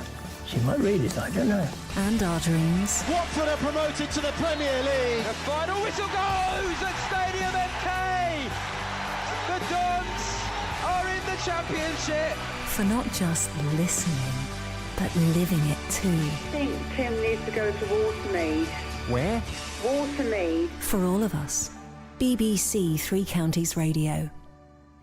03459 455 555 is the phone number. Talking about Penn School in High Wycombe. It's a school for children who need considerable more help than your average child. It's deaf and autistic kids and kids with communication difficulties. It's struggling. Here's a text from a loving person, Sean in Abbots Langley. Come on, guys. All you ever talk about on your show is special schools, special schools. Why don't you make a change and talk about Muslims? Nice one, Sean. Really caring attitude. Isn't that lovely? 03459 455 555 is the telephone number. If you've got a kid who goes to the school, if you work at the school, if you feel that your voice has not been heard, then it can be heard here. 03459 455 555 is the telephone number. We're going to try and get Yakub back on a bit later on if we can, who is one of the teachers who called us. But before that, it's Sheila. Good morning, Sheila. Morning. Sheila, what would you like to say? This is on the situation with Penn. I'm a relative of a child that's there. All the parents are in shock, all the children are in terrible shock, and the impact it has on them is terribly amplified. But I've got a real conspiracy theory here, because the Bucks County Council had a special needs youth club called Youth 5, which is in Green Street in High Wycombe, not a great area. It's been running for about 5 years, and the kids would go there on a Tuesday from 6 till 8, their youth club. And back in May, sounds familiar to Penn School, all the children just before half-term closure came home with a letter. And the letter was from Bucks County Council, and it said that Bucks County Council had decided, along with Thames Valley Police, on a risk assessment that they could not keep the children, the parents or the staff safe, and therefore we're closing the youth club. Now, I petitioned Steve Baker at that time and met with his assistant Tim and was told to refer elsewhere. Steve Baker's assistant seems to be very, very busy dealing with stuff that, I don't know, maybe Steve Baker should be dealing with. I don't know. And that was when I said, because question time was coming to High Wycombe, and I said I'm going to raise it as a question with question time. Because to me, and this I think it's linked to Penn School and Bucks County Council's view on these children, because to take a risk assessment that they couldn't keep our children safe, and the problem was that the car park, and so the local youths go in there in their cars, there's a lot of them, and they're clearly doing drugs. But they hadn't touched our kids. We just went through, the kids are behind locked doors, we picked the children up. And if Bucks County Council considered that was a safe environment for special needs children, who were, the residential ones were bussed in and the other ones went independently. But that particular Tuesday night, 47 children were given a letter, which they didn't really understand. And David Cameron was on the Radio 4 in May, along with Theresa May, saying that we should not be passively indifferent to what's going on in our neighbourhood. And yet the police and Bucks County Council closed a special needs youth club, which had been going for 5 years for all these special kids, so that the local youths could sit in their cars and sell drugs, etc., etc. Here's the obvious question, Sheila. If the police knew that there were young people doing drugs in cars in a car park, why didn't they go and arrest them? Yes. So all of that. But equally, I was at the meeting last night, and I raised lots of questions for Mary, none of Mary Ness-Richardson, the headmistress, none of which were answered, including that in terms of Ofsted going into the school in the first place, none of these children tick a box for Ofsted. No, it's the Ofsted tests are kind of based on the kind of learning development and things like that. And this school, while it does that, that's kind of not the key function of it. There is more to it.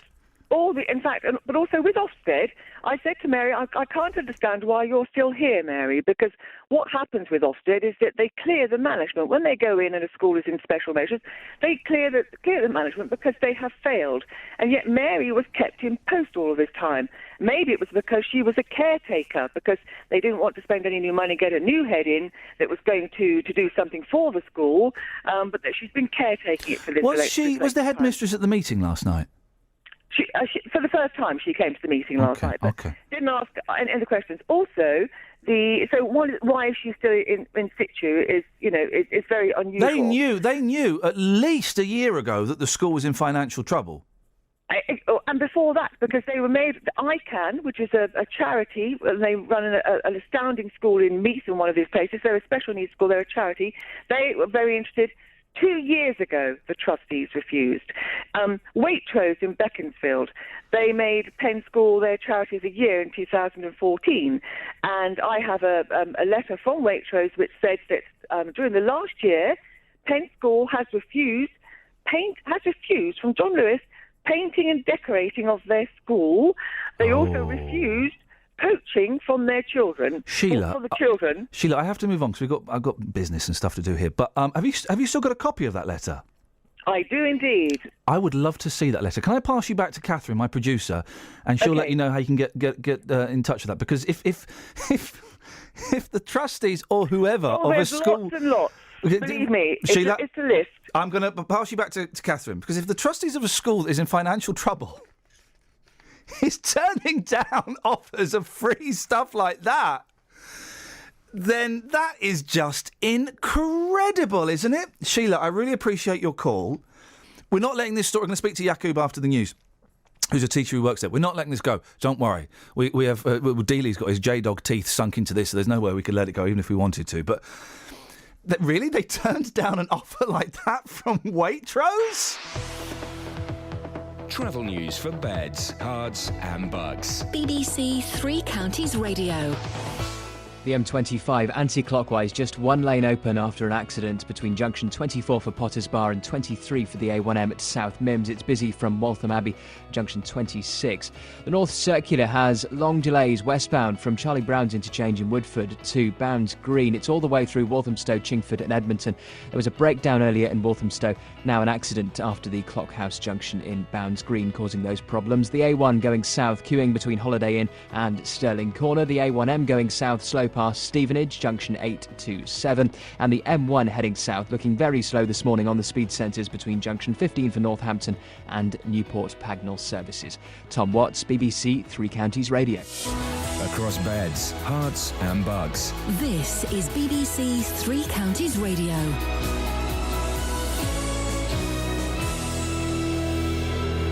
With the headlines, I'm Simon Oxley. Parents fighting the closure of Penn School near Wickham met with administrators last night and were told that 5 parties have expressed an interest in taking over.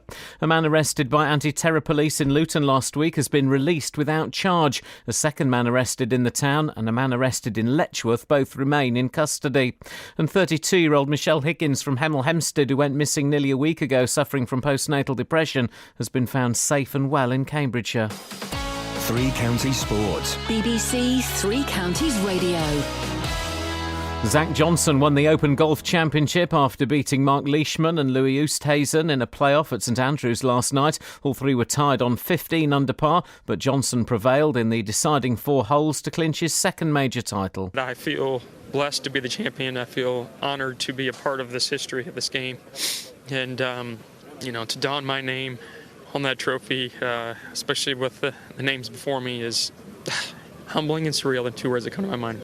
Milton Keynes Dons manager Carl Robinson and his assistant Richie Barker have signed new contracts at Stadium MK. This season will be Robinson's 6th in charge. He's currently English football's 3rd longest-serving boss. Meanwhile, a young Dons side lost 2-1 at Chesham last night. The first-team squad travel to Mansfield this evening, with Robinson hoping to add more permanent and loan signings. I'll be very disappointed if I don't make 3 signings in between.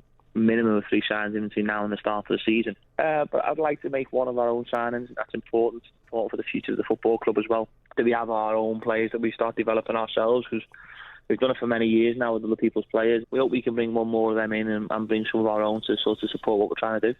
Luton won 5-2 at Gosport last night, with new signing Josh McCoyd scoring twice. Danny Green, Cameron McGeehan with a penalty and Zane Banton were also on target. The Hatters again included trialist striker Craig McHale-Smith. Meanwhile, striker Lee Angle has joined Peterborough for an undisclosed fee. The 20-year-old never played for Luton but scored 25 goals on loan at Boreham Wood last season and turned down a new contract at Kenilworth Road. Elsewhere tonight, Wickham go to Wealdstone. Stevenage play 2 45-minute friendlies against local sides in Spain. England's women cricketers begin their defence of the Ashes today with a one-day international against Australia in Taunton, and Chris Froome maintained his lead of over 3 minutes after yesterday's 16th stage of the Tour de France. BBC Three Counties News and Sport. The next full bulletin is at 9.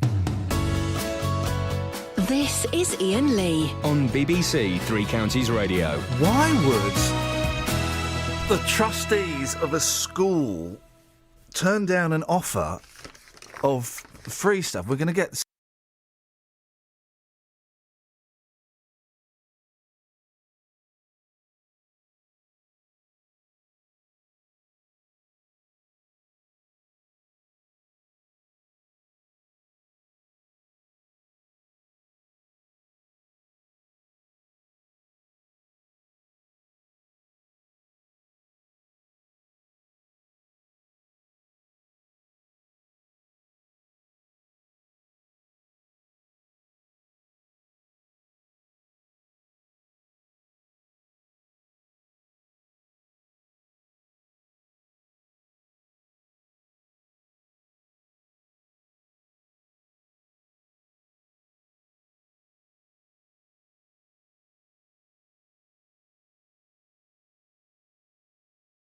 theories are starting to come forward. Things that can't be true are being put forward as possibilities. Why would you turn down free stuff from Waitrose? You must have a good reason. So I would love to hear it. 03459 455 555. The team will give you another call after the show today, again to extend the invitation to come on. We need you to come on, because this is just it's getting ridiculous, isn't it? Earlier on, we had a phone call from Jakub, who is a teacher at Penn School. It was a terrible, terrible line. I don't think the line is great again, but we're going to try again. Jakub, if you turn your radio off, mate, thanks for coming back on. I appreciate your patience. Thank you, Ian. You're a teacher at the school. When did you find out the school was closing? July the 7th, about 4 o'clock. And what did you get one of those emails, or was it different for the staff? No, it was quite a bit of a scary meeting. We got said, there's a meeting in the hall about 4:30, with the line of chairs at the front, and we got made to sit at the back, and then all these people walked in, and the trustees just sat there with their arms folded, and the administrator read out the bad news. So the trustees sat at the front. Did the trustees say anything? Absolutely nothing. Did you have any inkling that this was coming? Me personally, I did, because I've got a background, in business and ICT, so I've taught, I could see what was going to happen, but I never thought it would happen. But we weren't given any warnings about this at all. I got called into this meeting and said, boom, you're out of a job in 2.5 weeks. How did that make you feel? Well, me personally, I'd already found a job by then, because I wasn't going to take any risks having a young family. But the staff in the room, they were just like, it was just shocked, devastated, speechless. No warning whatsoever, even to myself, because. And was there any mention of, so you're going to lose your job in 2.5 weeks? Did they say anything like, but there may be a chance we could turn this around? Was there any kind of optimistic outlook? They did entertain the idea, but they said, look, it's not going to happen. Yeah, I mean, somebody might walk in, but don't keep your hopes up, because there's no white knight in shining armour. So they did say that was a possibility, inverted commas, but they said, we don't think it's going to happen. No. The headmistress, we know, knew as early as June the 5th. She told Steve Baker, the local MP, in confidence. That's why he didn't tell anybody. She probably knew, well, she may have known before that. What do you think about that, Jakub, that she knew a month before you and the parents did? On the one hand, I'm not surprised. On the other hand, it's out. I'm lost for words, because you say June the 5th, and on June the 15th they started a redundancy process, which kind of made me leave in the first place, because what happened before they said we're going to shut the school down, they said we're making staff redundant. And that happened on June the 15th is when they officially started that. So if you're telling me that they already knew 10 days, 2 weeks before... So hang on. So June the 5th, we know the headmistress knew, definitely. The local MP knew. You weren't told till July the 7th, but on June the 15th, they started a redundancy process for the teachers. For all the staff, yeah. They said there's about... In total, including part-time and casual staff, there's about 100 people that work here, and they said from June the 15th we're going to start the redundancy process, where they have the 45-day consultation. So even then, the meetings we had with the trustees, and there was no mention at all that the school's going to shut down or is in serious danger of shutting down. It just Kerry McLeish and Hugh Forsyth, two of the trustees, you need to come on and answer a lot of very serious questions now, because this is just getting murkier and murkier. Jakub, I'm going to let you go. Please keep in touch, and I hope you don't mind. We'll keep your number on file, and members of our team will call you, from time to time to check what's going on. If it's not appropriate, you can tell us, and we'll stop the course. Fascinating. If you've got a kid that goes to this school, this Penn School in High Wycombe, if you've heard any of the show today, the interview with Steve Baker or Jakub there, who just called in, 03459 455 555, one person whose son goes there is Ken Bruce. Ken joins me on the show now. Morning, Ken. Morning, Ian. Really nice to talk to you. I wish it were under happier circumstances. You've got a son that goes there. How old is your boy? He's 13. He's been going there for 2 years, and we had quite a long fight to get him into Penn because, obviously, you have to go to tribunal and things like that. And we had a long and awkward and difficult fight to get him into Penn because we judged it was the very best place and really the only place that could help him with his communication difficulties. We've got some people who are struggling to understand that this is more than just a school. Tell us why it's so important and how it's helped you and your family. Well, each of the children there is an individual with an individual communication difficulty. Some children have hearing troubles. My son is autistic and he has dyspraxia, so he finds it difficult to speak. He can't really speak very much, and he finds it very difficult to type because of the dyspraxia.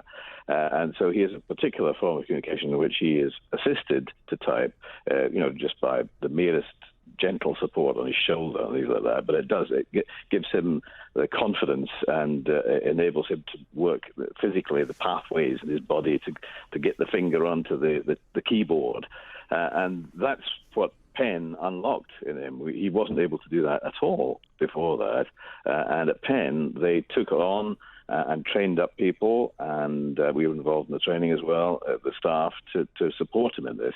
And really, it was the only place that would do this. We looked at several other schools, but Penn was the only place that would do it and do it properly. So we fought the tribunal and won it, and we got him in there to great relief 2 years ago.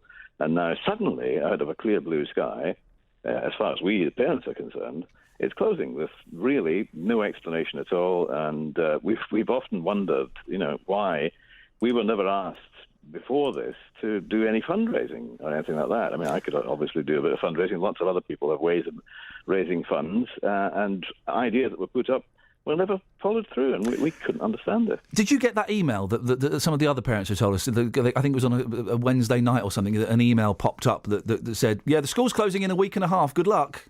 That's right. It wasn't quite. It wasn't quite as brutal. Not in those terms, but yes, it was pretty final, and only at that amount of notice. We heard slightly earlier in the day through a rumour mill, and we phoned the local education authority, we're in Oxfordshire, and they said, well, we've just heard about it too, so we were frantically trying to find out more. So it came as a huge shock and a huge surprise, and it's not, any school closing suddenly is very, very sad and almost a disaster. For the children there, it's particularly bad because they rely so much on that school. It's a real community. The staff are fantastic, and they all have an individual interest in each child.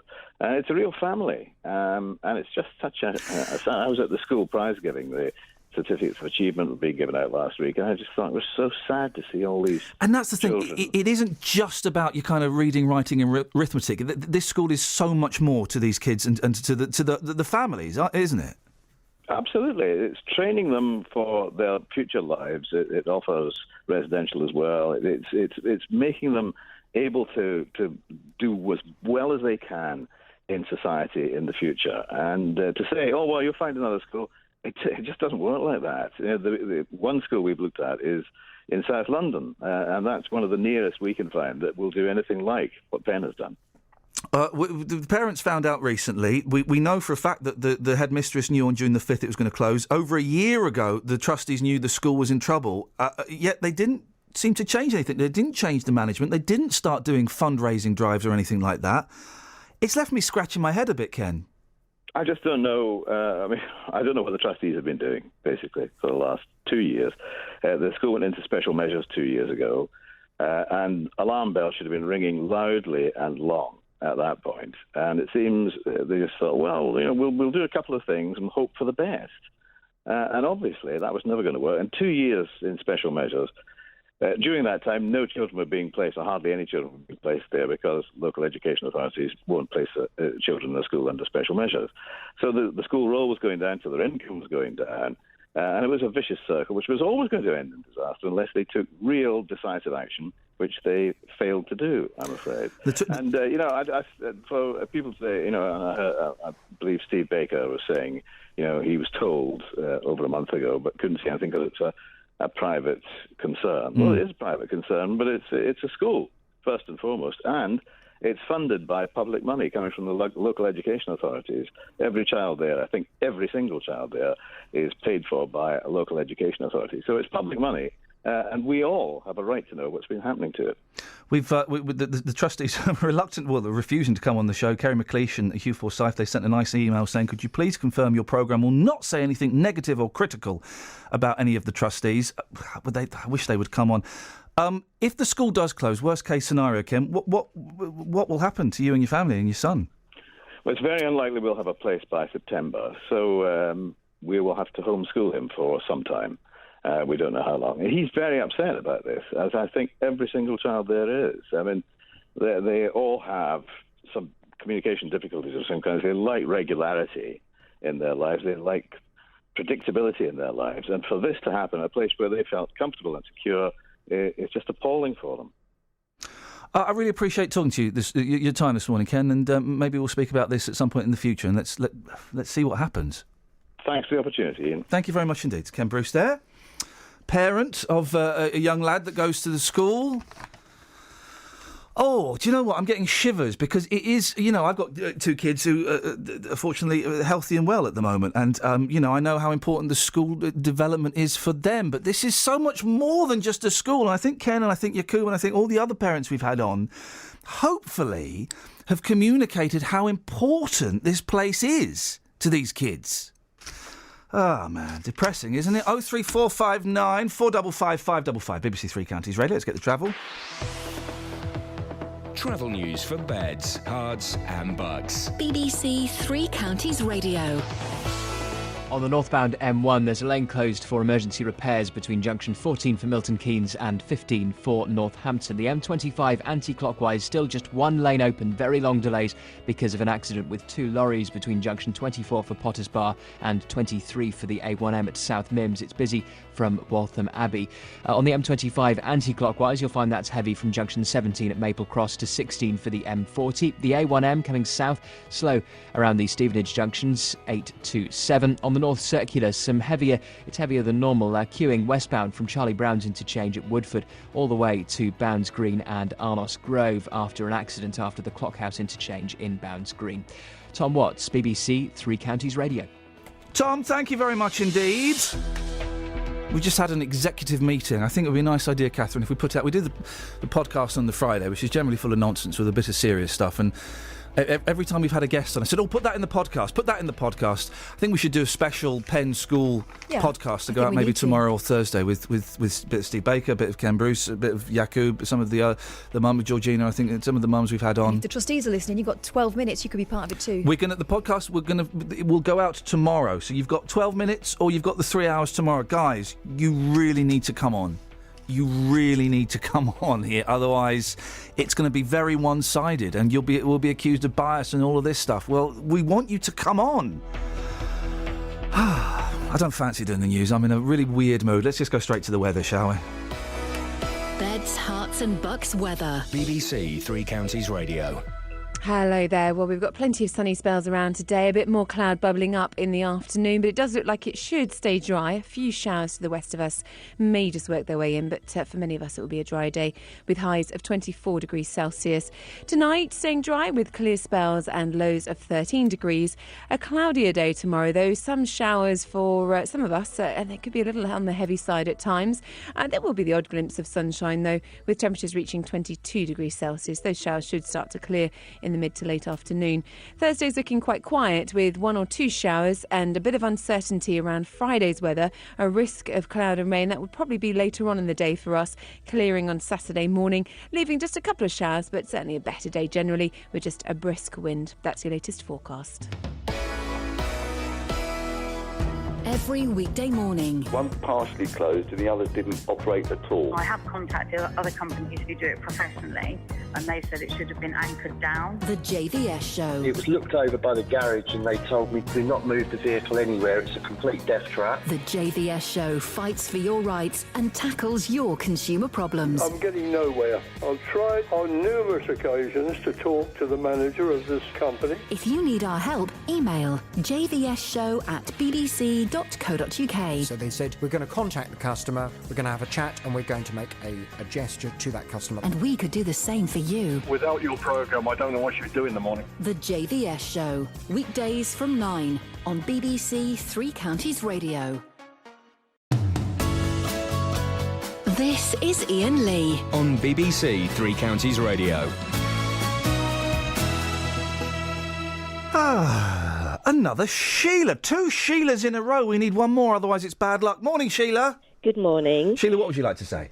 I have a nephew who's got cerebral palsy and Down syndrome. Yep. And he obviously needed special schooling. Yep. And he got into a school on the other side of Farnborough, which meant that his parents at the weekends, because he boarded, had to go from Hertfordshire to Farnborough area at the weekends. Yep. And obviously, as time went on, he had to leave. I think he was only allowed to be there for 3 years to help with various life things, you know what I mean? But looking on the other hand, if I had a child who I decided I wasn't going to send them to school, the government would come down on me like a ton of bricks, wouldn't they? And start wanting to put me in jail and fine me because I wasn't sending my child to school. It depends. If you were home tutoring, then you'd be okay. So we're not home tutoring. I've decided I'm not. So these children who need specialised schooling, as such, they are then being refused schooling, which the government says you have to have. Yeah. See what I mean? Yeah. So therefore, why the government should turn around and say to themselves, right, we've got to sort this out. Well, what I imagine will happen, what I make up will happen is loads of these parents will be given recommendations to places by Bucks County Council. That's them fulfilling their obligations. But in the parents' eyes, those schools will be seen inappropriate because they are more mainstream schools that have got like a special class for those kids that that are a bit noisy and stuff. And they will be sidelined, and then their requirements will be ignored. Or I should say, we would. Yeah, all right. There's a school over there. You can go to that. If you don't go to that, that's.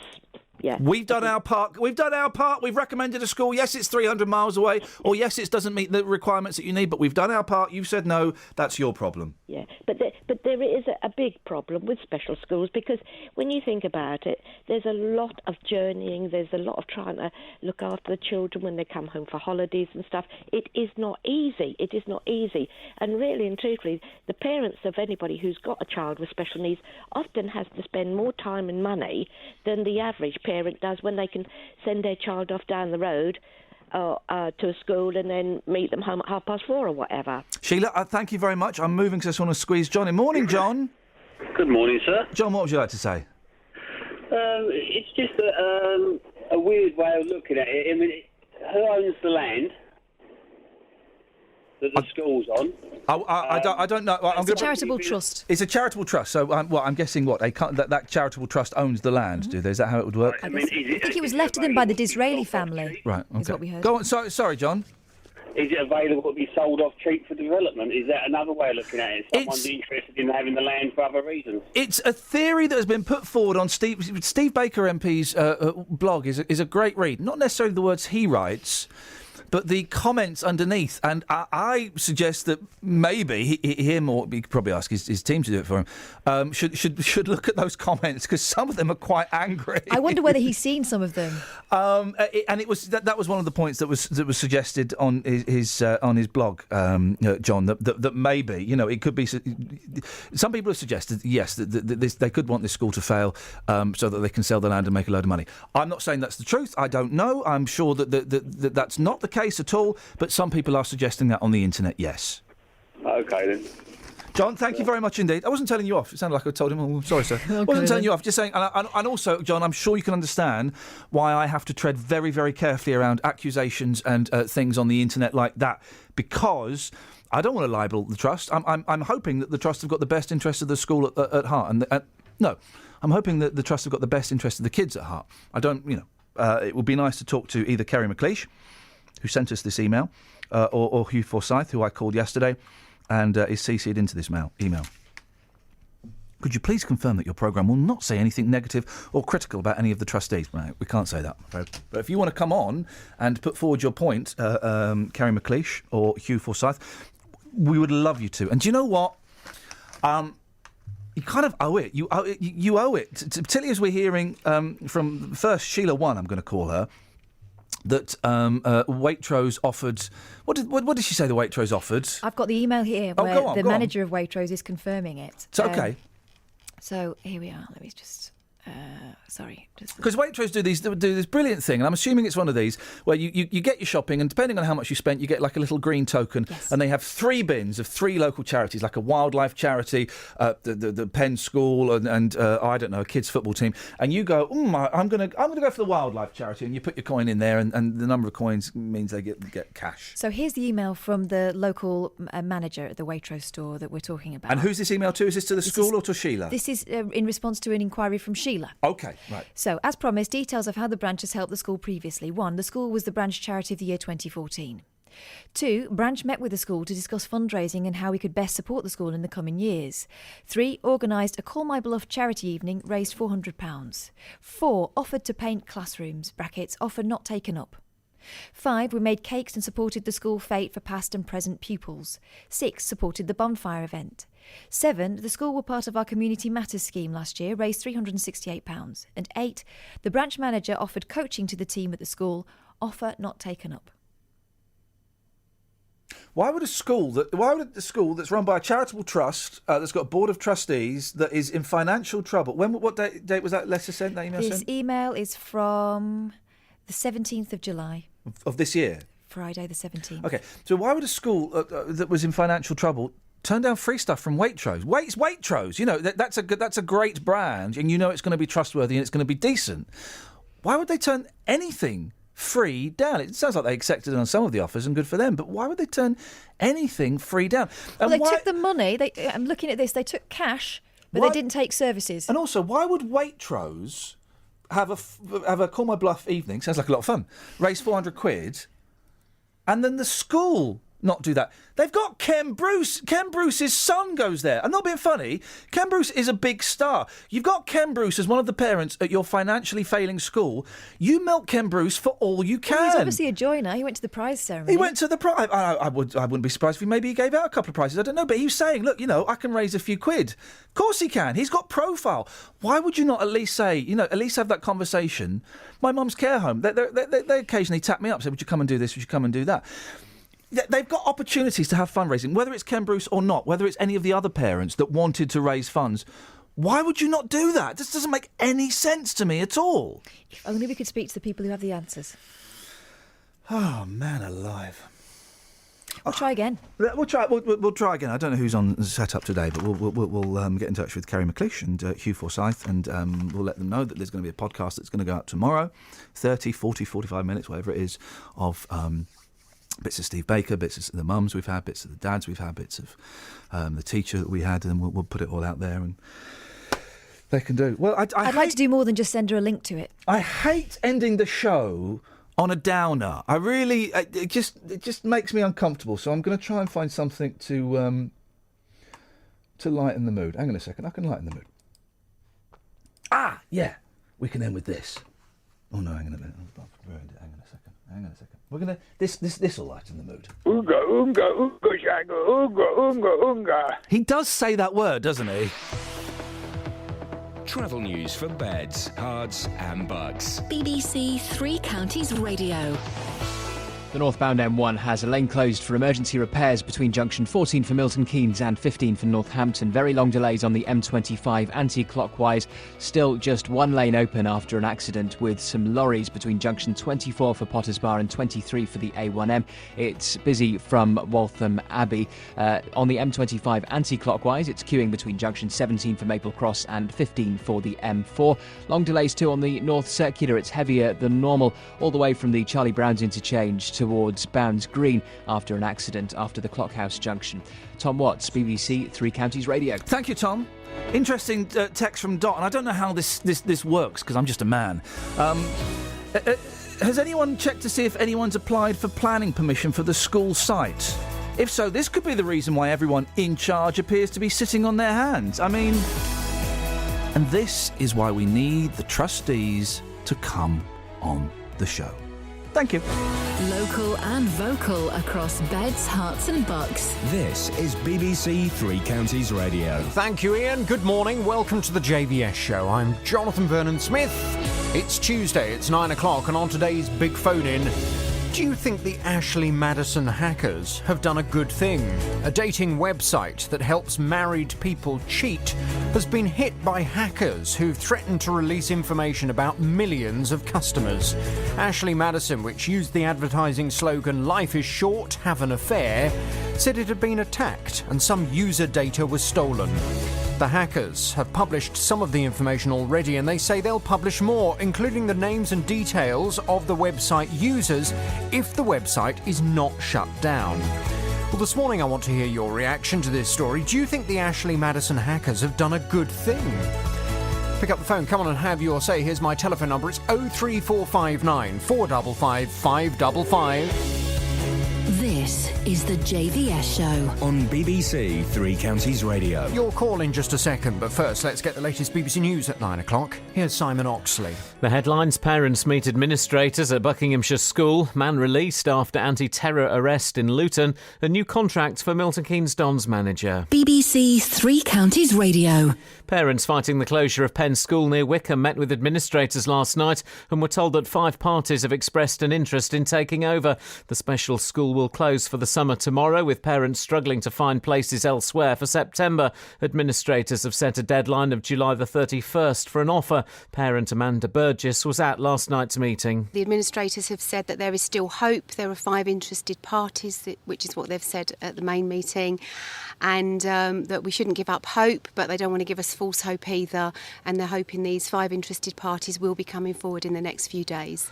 A man arrested by anti-terror police in Luton last week has been released without charge. The man in his 30s was arrested at a residential address in the town last Tuesday. A man in his 20s held at another residential address in Luton, and a man in his 20s arrested at a business address in Letchworth. Both remain in custody. 48 Labour MPs defied their interim leader Harriet Harman last night and voted against the government's plans to cut the welfare budget